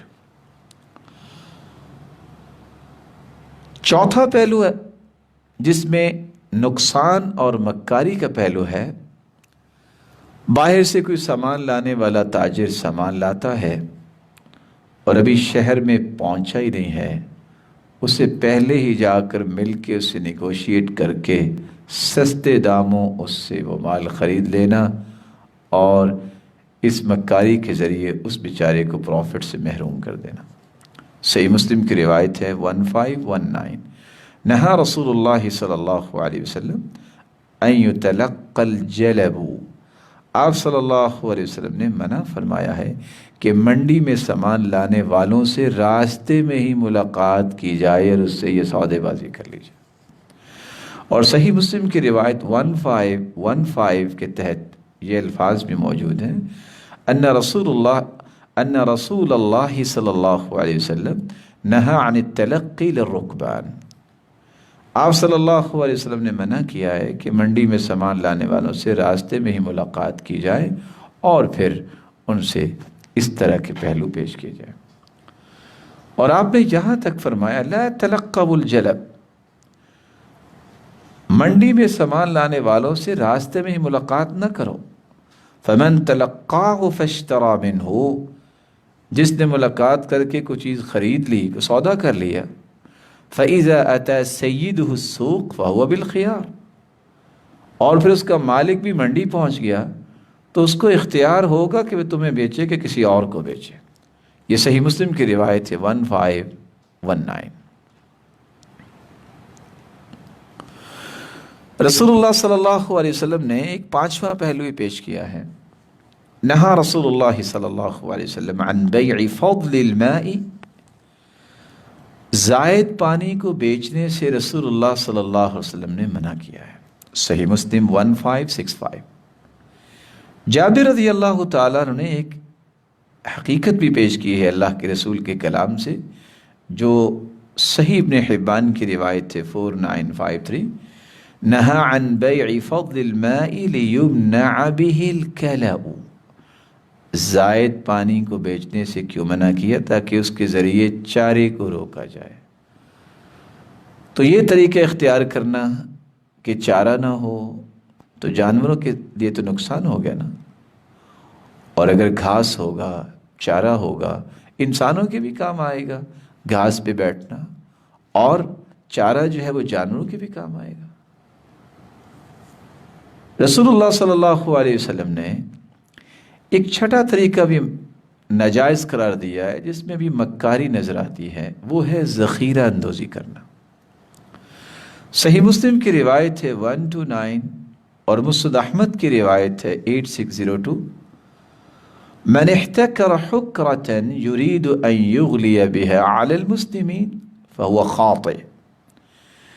جو شخص ذخیرہ اندوزی کرتا ہے تاکہ اس کو مہنگا کر کے مسلمانوں کو فروخت کرے تو یہ گنہگار انسان ہے. اور دوسری روایت میں آتا ہے لا يحتکر الا خاطئ، ذخیرہ اندوزی کرتا ہی گنہگار انسان. لیکن یہاں یہ قاعدہ سمجھنا ضروری ہے کہ ذخیرہ اندوزی سے مراد کیا ہے. کوئی بھی سامان جس کی انسانوں کو، مسلمانوں کو ضرورت ہے اور وہ بازار میں موجود نہیں ہے، جس کے پاس موجود ہے وہ بازار میں بیچتا نہیں ہے، چھپا لیتا ہے، ذخیرہ کر لیتا ہے، مسلمانوں کی ضرورت پوری نہیں ہو رہی، تو یہ ذخیرہ اندوزی یہ انسان کو گنہگار بنائے گی. لیکن اگر اس نے کچھ چیزیں اپنے پاس رکھی ہیں اور بازار میں وہ چیزیں وافر مقدار میں موجود ہیں، لوگوں کی ضرورت پوری ہو رہی ہے، تو وہ ذخیرہ اندوزی میں نہیں آئے گا.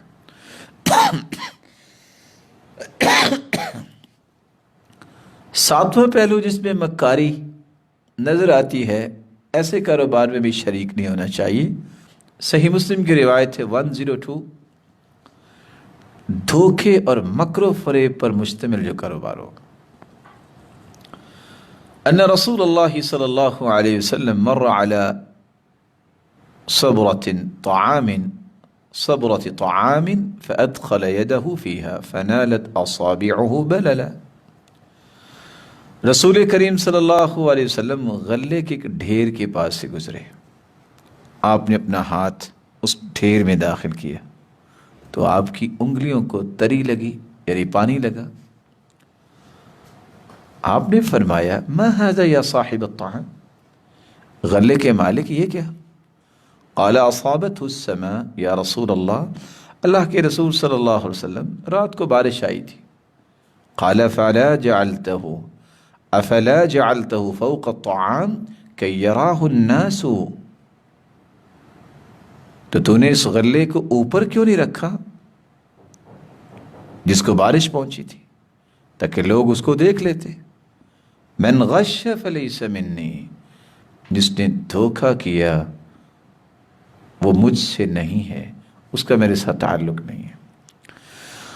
آپ صلی اللہ علیہ وآلہ وسلم نے ایک اور بات بھی سمجھائی کہ انسان کو مجبور کر کے کوئی کاروبار کروانا یہ بھی جائز نہیں ہے.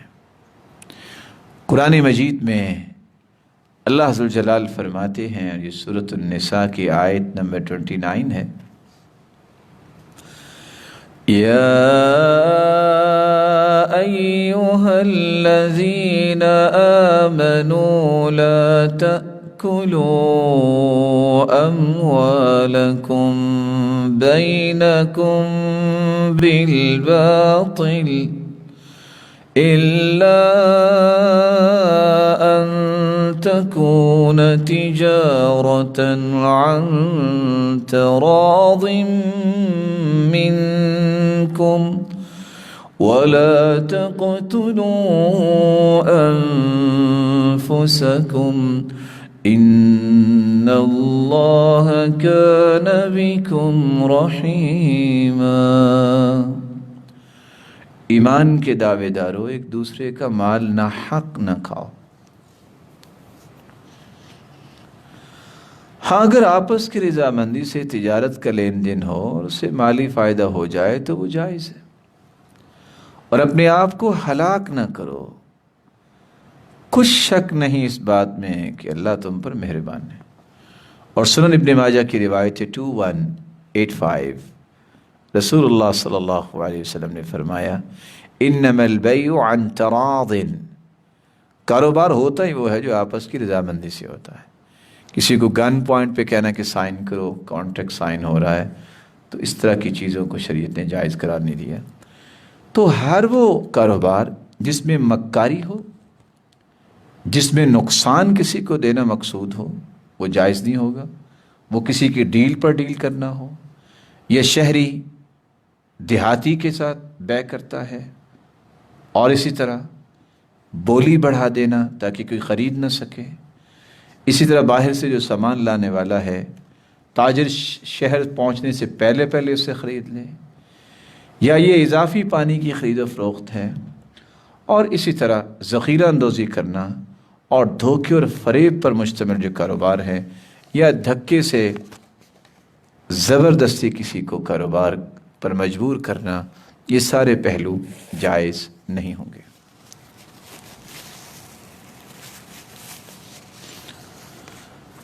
چوتھا پہلو جس میں کاروبار کی کچھ ناجائز شکلیں ہیں، جس کاروبار کے اندر جہالت ہو، پتہ ہی نہ ہو کہ یہ کاروبار کیا ہے، اس کی حقیقت کیا ہے، اور اس میں دھوکہ ہو سکتا ہو کسی کے ساتھ، تو ایسے پہلوؤں کو بھی اختیار نہیں کیا جا سکتا۔ وہ کون سا کاروبار ہے؟ رسول اکرم صلی اللہ علیہ وآلہ وسلم نے اس کے بارے میں امت کی رہنمائی فرمائی ہے۔ یہ صحیح بخاری کی روایت ہے 2144، ان رسول اللہ صلی اللہ علیہ وسلم نہا عن المنابذۃ، اللہ کے رسول صلی اللہ علیہ وسلم نے منابذہ سے منع کیا۔ اب منابذہ کیا ہے؟ طرح الرجل ثوبہ بالبیع الى الرجل قبل ان یقلبہ او ينظر الیہ،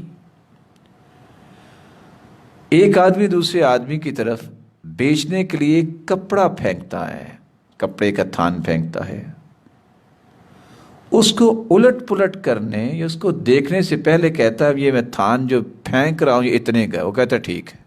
نہیں، اس کو پہلے دیکھیے، اس کو الٹ پلٹ کر کے دیکھیے کپڑا ہے بھی کہ نہیں ہے۔ تو ایسے کاروبار سے جو اس طرح کیا جائے، کوئی چیز پھینک کر، جائز نہیں ہے۔ وَنَهَا عَنِ الْمُلَامَسَةِ، اور ملامسہ سے بھی منع کیا۔ یہ کیا ہے کاروبار؟ ملامسہ کیا ہے؟ لمس الثوب لا ينظر الیہ، ایک آدمی بغیر دیکھے کپڑے کو ہاتھ لگاتا ہے اور کہتا ہے اچھا بھی آنکھ بند کرو، اور جس پہ ہاتھ تم رکھو گے یہ اتنے کا ہے، نہ اس نے اس کپڑے کو دیکھا، اس پہ خریدنے والے کو دھوکہ ہو سکتا ہے۔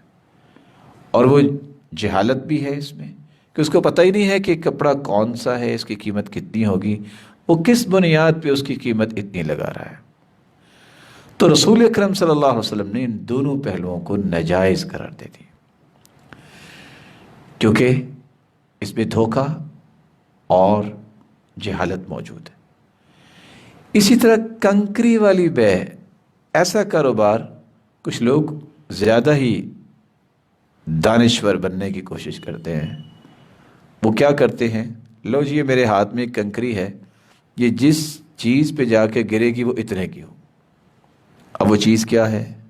کسی نے دیکھی نہیں، آپ صلی اللہ علیہ وسلم نے اس سے منع کر دیا۔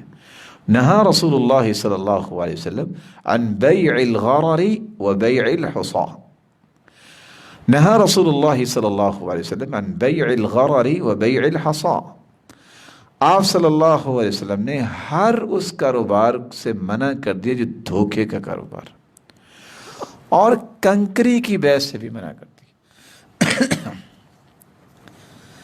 چوتھا پہلو جس میں دھوکہ ہے، حاملہ کے حمل کی بے۔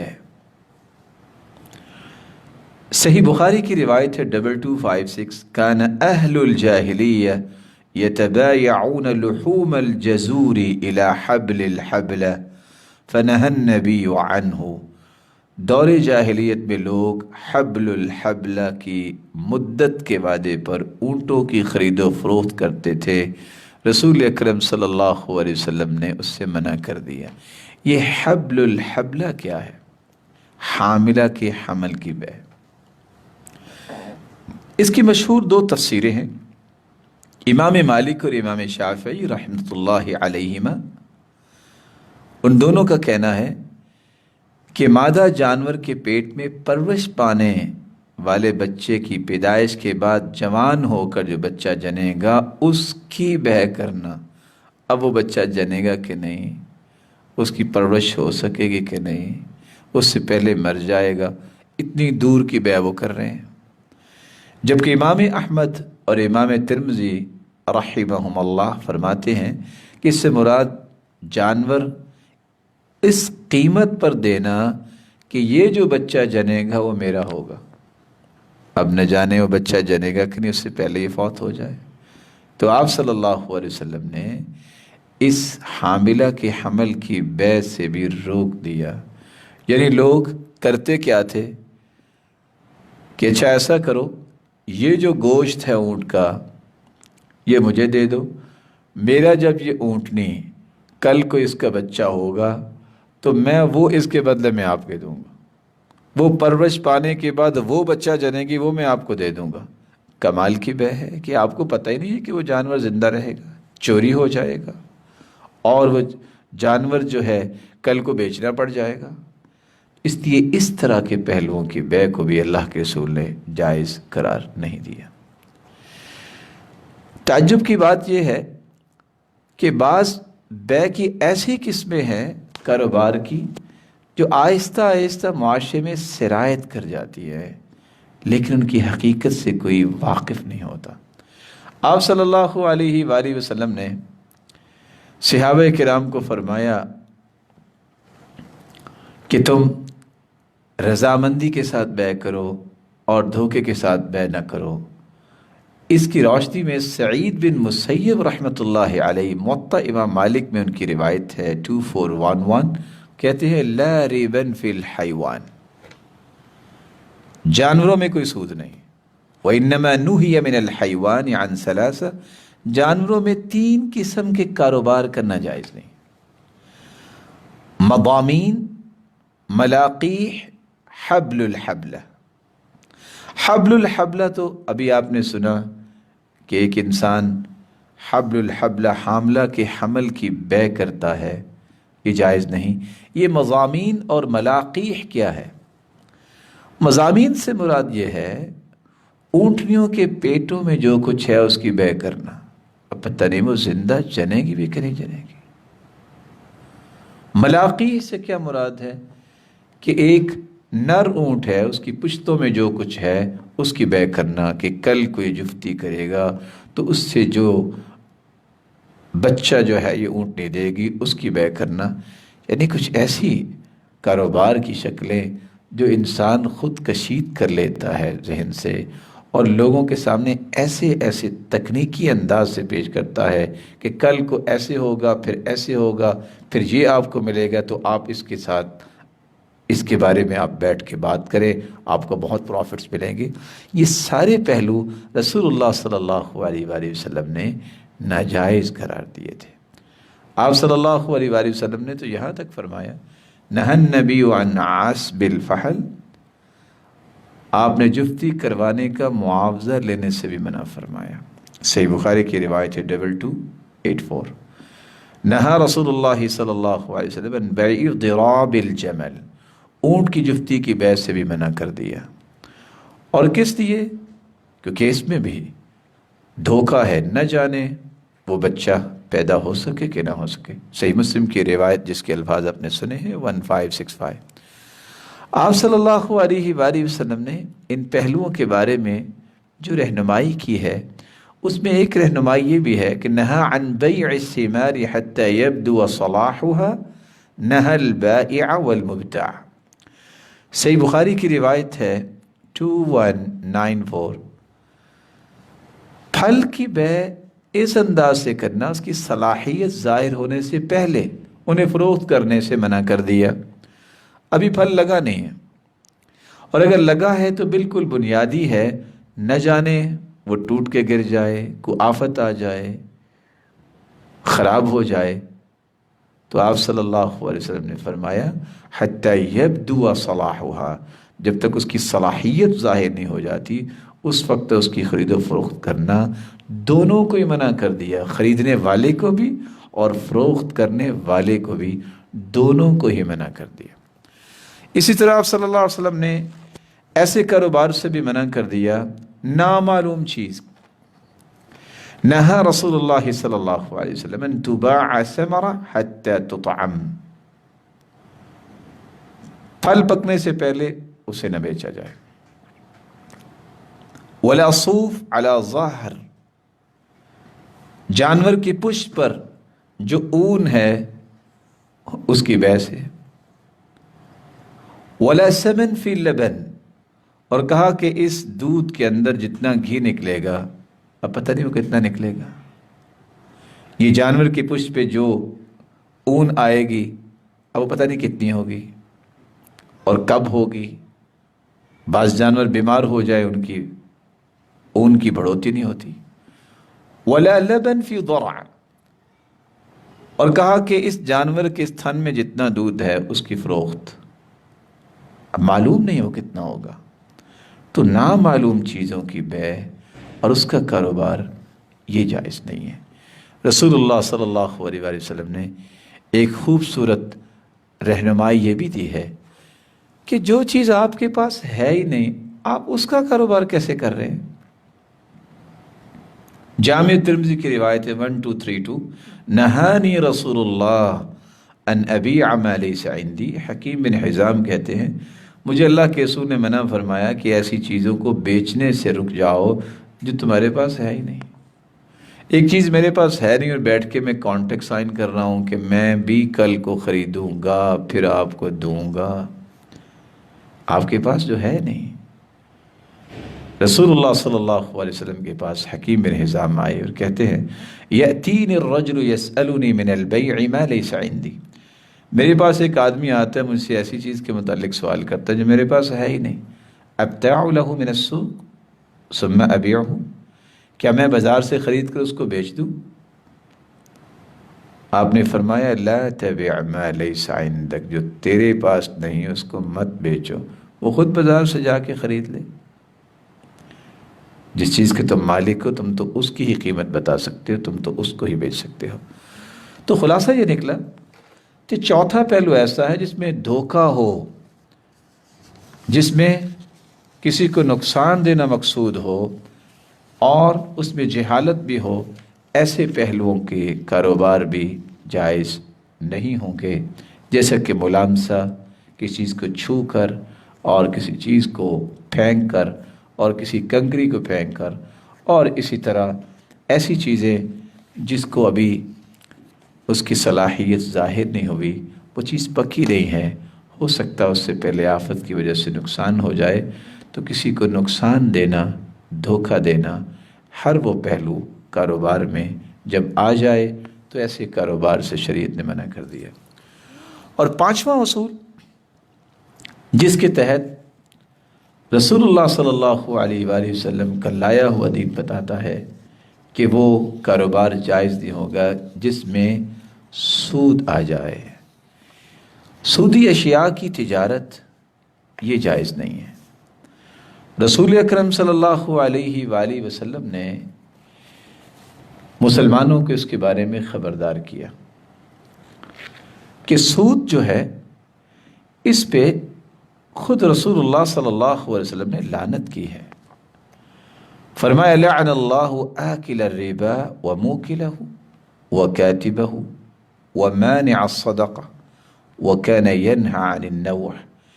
یہ سنن النسائی کی روایت ہے 5103۔ اللہ عز جلال کے رسول نے سود کھانے والے، کھلانے والے، لکھنے والے اور زکوٰۃ نہ دینے والے اور نوحہ کرنا، اس سے اللہ کے رسول صلی اللہ علیہ وسلم نے منع کیا اور اس پر لعنت کی۔ اب سوال یہ ہے کہ سود کھانے اور کھلانے والے پر لعنت ہو گئی، اور دوسری روایت کے الفاظ ہیں کہ لعن اللہ لعن آکل الربا وموکلہ وشاہدیہ وکاتبہ۔ سنن ابن ماجہ کی روایت ہے 2277۔ سود کھانے والے اور کھلانے والے اور گواہ بننے والے اور ڈرافٹنگ کرنے والے، لکھنے والے، سب پر لعنت ہے۔ اور صحیح ترغیب کی روایت کے الفاظ یہ بھی ہے 1847 کے تحت، وَهُمْ سَوَاء، یہ گناہ میں سارے کے سارے برابر ہیں۔ اور گناہ کتنا ہے؟ رسول اللہ صلی اللہ علیہ وآلہ وسلم نے فرمایا الربا 70 حوبا ایسرها ان ينكح الرجل امہ، سود کے 72 گناہ ہیں، سب سے ادنا گناہ اتنا ہے کہ کوئی شخص اپنی ماں سے نکاح کر لے۔ اور دوسری روایت کے الفاظ ہیں کالذی یقع علی امہ، اتنا گناہ ہے کہ وہ اپنی ماں سے بدکاری کرے، جیسے کہ صحیح ترغیب کی روایت ہے 1848۔ رسول اللہ صلی اللہ علیہ وآلہ وسلم نے اتنا بڑا گناہ بیان کر دیا ہے۔ سوال یہ ہے کہ وہ سود ہے کیا؟ کون سی چیز سود ہوگی؟ کیسے سود بنتا ہے؟ عربی زبان میں الربا، اس کا مطلب ہے بڑھنا، زیادہ ہونا، پھولنا اور نشو و نما پانا۔ زیادۃ فی شیء مخصوص، کسی مخصوص چیز میں زیادتی طلب کرنا، یہ سود ہوگا۔ ایک انسان محنت کرتا ہے، اس کی تو سمجھ آتی ہے کہ یہ کاروبار ہے، لیکن آپ نے کسی کے پاس پیسہ رکھ دیا ہے، وہ بینک ہو یا کوئی انسان ہو، کہ اچھا میں آپ کو قرض دیتا ہوں لیکن آپ واپس اتنا نہیں کریں گے، اس سے زیادہ کریں گے۔ اس لیے علماء یہ کہتے ہیں کل قرض جر منفعۃ فهو وجہ من وجوہ الربا۔ فضالہ بن عبید بیان کرتے ہیں ہر وہ قرض جو نفع لے کر آئے وہ سود کی قسم ہے۔ هو فضل خال عن عوض بمعیار شرعی مشروط لأحد المتعاقدین فی معاوضہ۔ اور بعض کہتے ہیں سود ایسے زائد مال کو کہتے ہیں جو شرعی معیار کے مطابق کسی عوض سے خالی ہو اور دو بیع کرنے والوں میں سے کسی ایک کے لیے معاوضے بھی مشروط ہو۔ اس لیے ہر وہ کاروبار جس میں سود کی کیفیت ہوگی، اس سودی کاروبار یا سودی اشیاء کے کاروبار سے شریعت نے منع کیا ہے۔ مثال کے طور پہ ایک کاروبار ہے جس کو بیع العینہ کہا جاتا ہے، اور بیع العینہ کے بارے میں سنن ابی داؤد کی روایت ہے 3462، اذا تبایعتم بالعینۃ، جب تم بیع عینہ کرو گے، واخذتم اذناب البقر، اور گائے کی دم پکڑنے لگ جاؤ گے، یعنی تمہیں جانوروں سے محبت ہو جائے گی، ورضیتم بالزرع، اور کھیتی باڑی پر تم خوش ہو جاؤ گے، وترکتم الجہاد، اور تم جہاد کو ترک کر دو گے، سلط اللہ علیکم ذلا، اللہ تم پر ذلت کو مسلط کر دیں گے، لا ينزعه حتى ترجعوا الى دینکم، جو کسی طرح بھی ذلت زائل نہیں ہوگی جب تک تم اپنے دین کی طرف واپس پلٹ کے نہیں آ جاؤ گے۔ اب یہ بیع العینہ کا تذکرہ ہے جو سود کی ایک کیفیت ہے۔ وہ کیا ہوتی ہے؟ آدمی کوئی چیز ایک مقررہ قیمت پر معین وقت کے لیے فروخت کرے، جب وہ معین میعاد پوری ہو جائے تو خریدار سے وہی چیز کم قیمت پر خرید لے۔ ایک 10 لاکھ کی گاڑی دی ہے کہ چلو آپ مجھے 2 مہینے کے بعد پیسے دے دینا۔ 2 مہینے جب گزرے ہیں، کہا تم نے تو پیسے بھی نہیں دیے، یہ گاڑی آپ مجھے 8 لاکھ کی دے دو۔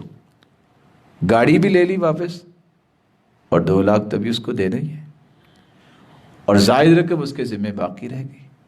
تو ایسی کیفیات یا اس طرح کی بہت ساری کلا بازیاں اور چلاکیاں کھیل کے جو انسان کاروبار کرتا ہے، ایسے کاروبار کو شریعت نے جائز قرار نہیں دیا۔ رسول اکرم صلی اللہ علیہ وآلہ وسلم نے یہاں تک فرمایا نہا عن بیع الکالی بالکالی، قرض کی بیع قرض کے بدلے کرنا یہ جائز نہیں ہے۔ امام احمد بن حنبل فرماتے ہیں اگرچہ اس کے بارے میں کوئی صحیح ترین حدیث تو نہیں ہے، لیکن مسلمانوں کا اجماع ہے کہ قرض کی بیع قرض کے ساتھ یہ جائز نہیں ہوگی۔ رسول اللہ صلی اللہ علیہ وآلہ وسلم نے اس لیے یہ بھی فرمایا نہا رسول اللہ صلی اللہ علیہ وسلم عن بیعتین فی بیعہ، چیز ایک ہے اور اس کی بیع جو ہے وہ 2 کرتے ہیں۔ کیسے 2 کرتے ہیں؟ اچھا یہ چیز آپ خریدو، میں آپ کو 10 لاکھ روپے کی چیز دوں گا اور ادھار میں آپ کو 15 لاکھ کی دوں گا۔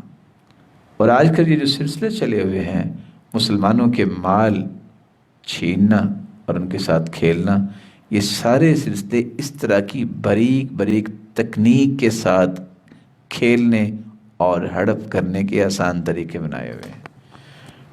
جب تک دین کا اصول انسان کے پاس نہیں ہے، جب تک اس کے پاس علم نہیں ہے، وہ ان دھوکے بازوں سے کبھی بھی بچ نہیں سکتا۔ اس لیے ضروری ہے کہ چند پہلو کاروبار کرنے والوں کے لیے پیش کیے جائیں جس کے تحت وہ ان دھوکے اور ان غلط کاروباروں سے اپنے آپ کو بچا سکتے ہیں۔ اس میں سب سے پہلا پہلو تو یہ ہے کاروبار کے مسائل کو سمجھنا چاہیے، ان کی معرفت حاصل کرنی چاہیے۔ جب تک معرفت نہ ملے اس وقت تک انسان کو کاروبار وہ کرنا نہیں چاہیے جس کی سمجھ نہ ہو۔ لوگوں کی باتوں میں مت آئیے، بلکہ قرآن و سنت کی روشنی میں ان باتوں کو سمجھ کے پھر کاروبار کی طرف قدم اٹھانا چاہیے۔ اس لیے سیدنا عمر بن خطاب رضی اللہ تعالیٰ عنہ کہا کرتے تھے لا یبیع فی سوقنا الا من قد تفقہ فی الدین، ہمارے بازار میں وہ شخص خرید و فروخت نہ کرے جس کو دین کی فہم اور بصیرت نہیں ہے۔ بازار میں اسے آنا چاہیے جس کو دین کی سمجھ ہے، وہ نہ دھوکہ دے گا نہ دھوکہ لے گا۔ اور سیدنا علی رضی اللہ تعالیٰ عنہ فرمایا کرتے تھے من اتجر قبل ان یتفقہ ارتطم فی الربا ثم ارتطم ثم ارتطم، جو شخص دین میں فہم و بصیرت سے پہلے ہی تجارت کرنا شروع کر دیتا ہے تو وہ سود میں واقع ہو ہی جاتا ہے۔ اس لیے پہلے سمجھنا چاہیے کون سی چیز جائز ہے، کون سی ناجائز ہے، ضابطہ کیا ہے، اصول کیا ہے، قاعدہ کیا ہے۔ اور یہ کچھ زیادہ مشکل نہیں ہے۔ جس طرح انسان بزنس کے ٹپس سیکھنے کے لیے 4 سال لگاتا ہے اور MBA کا کورس اور طرح طرح کی چیزیں سیکھتا ہے، وہاں رسول اللہ صلی اللہ علیہ وآلہ وسلم کے فرمان کتنے کچھ زیادہ ہیں کاروبار کے متعلق۔ قرآن کی 50 آیتیں ہیں اور اسی طرح احادیث کا مجموعہ ہے جو باب البیوع میں ہے، ان سب کو پڑھ لے، کبھی بھی پریشانی اس کے سامنے نہیں آئے گی۔ وہ خوشی کے ساتھ اور انجوائے کرتے ہوئے کاروبار کرے، بزنس کرے، اور تجارت کرنی چاہیے، کاروبار کرنا چاہیے، لیکن ناجائز کاروبار نہ کرے۔ دوسری بات جو بالخصوص کاروبار میں سامنے رکھنی چاہیے کہ انسان کاروبار کے پیچھے چلتے چلتے نمازوں کو ضائع نہ کرتے۔ رجال لا تلہیہم تجارہ ولا بیع عن ذکر اللہ واقام الصلاة وایتاء الزکاة، اللہ والے وہ لوگ ہوتے ہیں کاروبار ان کو مشغول نہیں کرتے، نہ ہی بیع و شراء انہیں مشغول کرتی ہے اللہ کے ذکر سے، نماز کے قیام سے، زکوٰۃ دینے سے۔ تیسرا کام جو کرنے والا ہے، کاروبار کرتے وقت انسان کو حلال روزی کی طلب کرنی چاہیے، عفت اور پاک دامنی کا حصول ہونا چاہیے۔ اللہ تعالیٰ پھر اس کی مدد ضرور کرتے ہیں، کیونکہ وَمَن یستعفف یعفہ اللہ، جو پاک دامنی طلب کرتا ہے اللہ ذوالجلال اسے ضرور پاک دامنی عطا کرتے ہیں۔ اور کتنی خوبصورت حدیث جس کی آج ہم شرح چند پہلو پیش کر رہے ہیں کہ کاروبار کے اندر سچ بولے، کوئی عیب ہے تو بتائے، جھوٹ نہ بولے، چھپائے نہیں۔ یہ ضروری ہے تاکہ کاروبار سے آنے والی آمدن وہ حلال ہو، وہ کہیں حرمت کے دائرے میں داخل نہ ہو جائے۔ ایک بہت مہم کام جو کاروبار میں آج نہیں ہو رہا، وعدے کی پاسداری۔ یہ وعدہ خلافی کرنا یہ منافق کی نشانی بیان کی گئی ہے۔ اس لیے وعدہ خلافی کرنا، ہر تیسرے دن ایک نیا وعدہ دے دینا کہ آپ کو پیمنٹ فلاں دن مل جائے گی، فلاں دن مل جائے گی، نہیں، وعدے کی پاسداری کرنا یہ بہت ضروری ہے۔ اسی طرح بازار میں داخل ہونے کی جو دعا ہے، جس سے مال کا کوئی فائدہ ملے نہ ملے، جنت میں گھر ضرور مل جائے گا، نیکیاں آپ کو بہت زیادہ ضرور ملیں گی۔ حدیث میں آتا ہے جو انسان بازار میں داخل ہوتا ہے اور یہ الفاظ پڑھ لیتا ہے، لا الہ الا اللہ وحدہ لا شریک لہ، لہ الملک و لہ الحمد، یحیی و یمیت وہو حی لا یموت، بیدہ الخیر وہو علی کل شیء قدیر۔ یہ جامع ترمذی کی روایت ہے 3428۔ جو یہ کلمات پڑھ لیتا ہے اللہ تعالیٰ اس کی نیکیاں لکھتے ہیں الف الف حسن، 10 لاکھ، اور اتنے گناہ معاف ہوتے ہیں۔ اور انعام کتنا بڑا ہے، وہ بنا لہ بیتا فی الجنہ، اللہ تعالیٰ جنت میں اس کا گھر بنا دیتے ہیں۔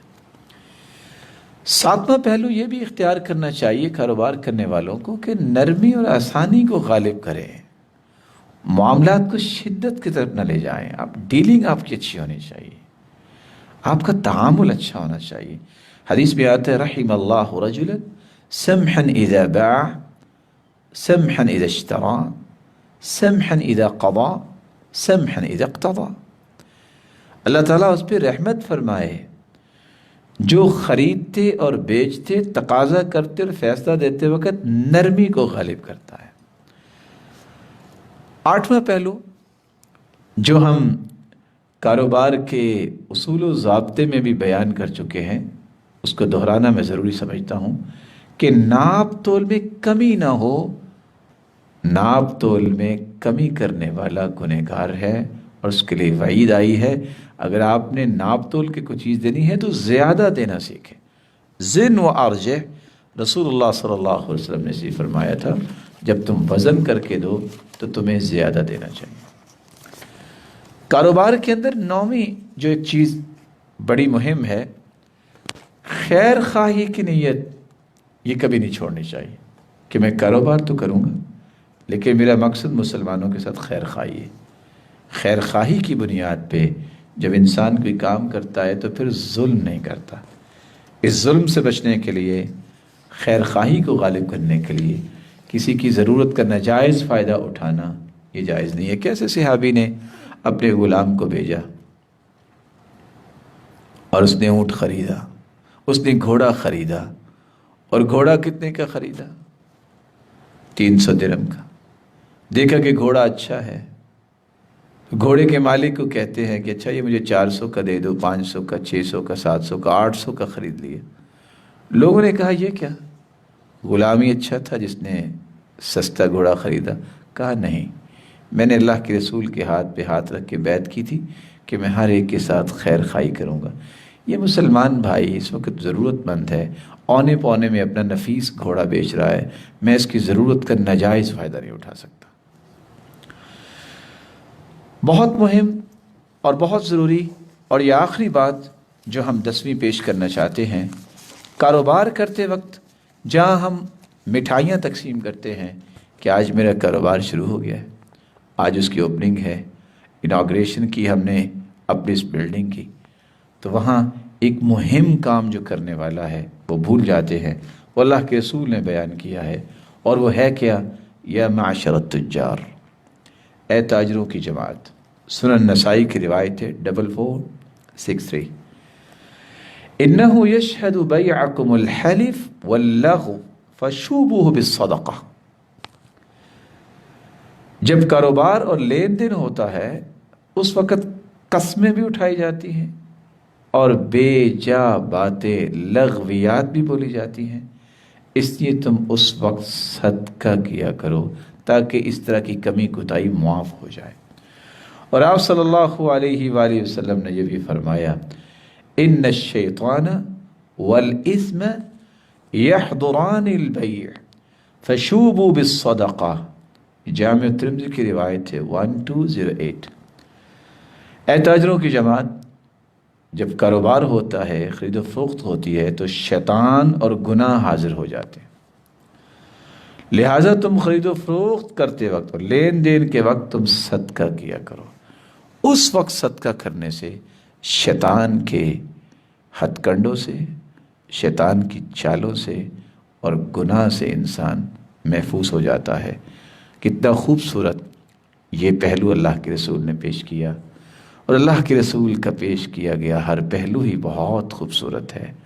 آپ صلی اللہ علیہ وسلم نے اس لیے فرمایا کہ بیع و شراء کرنے والے، کاروبار کرنے والوں کو اختیار ہے کہ بیٹھے بیٹھے اپنی ڈیل کو ختم کر سکتے ہیں یا باقی رکھ سکتے ہیں، لیکن اگر وہ باقی رکھتے ہیں تو سچ بولیں، کسی چیز کو چھپائیں نہیں، جھوٹ نہ بولیں، بیان کریں کوئی عیب ہے۔ اگر وہ کسی عیب کو بیان کر دیتے ہیں، سچ بولتے ہیں، تو ویسے تو وہ رقم اس کو قیمت تھوڑی ملے گی، لیکن اس سچائی کی وجہ سے اور وضاحت کی وجہ سے اللہ ان دونوں کے کاروبار میں برکت ڈال دے گا۔ لیکن اگر انہوں نے اس عیب کو چھپا لیا، جھوٹ بولا، تو ویسے تو ان کو شاید اس وقت مال کچھ زیادہ مل جائے، لیکن اس مال کی برکت سے اسے محروم کر دیا جائے گا۔ اللہ عز و جلال ہمیں ان دو حدیثوں کی روشنی میں کشکول گدائی کو لے کر لوگوں کے سامنے جانے والوں کو سمجھانے کی توفیق دے، اور انہیں اللہ کی طرف لے کر آنے کی توفیق دے، اور شریعت کی روشنی میں جائز کاروبار سیکھنے، سکھانے اور اختیار کرنے کی توفیق دے، اور حرام اور ناجائز کاروباروں سے بچائے، اور ان اصول و ضابطوں کو سمجھنے کی توفیق دے جس سے انسان کا مال حلال ہوتا ہے اور حرام سے بچتا ہے۔ اور جب تک ہم زندہ ہیں ہمیں حرام کے ایک لقمے سے بھی محفوظ رکھے، اور ہماری اولادوں کو بھی محفوظ رکھے، سب کو حلال، طیب، وافر عطا فرمائے کہ کوئی حرام کی طرف نظر بھی نہ اٹھائے۔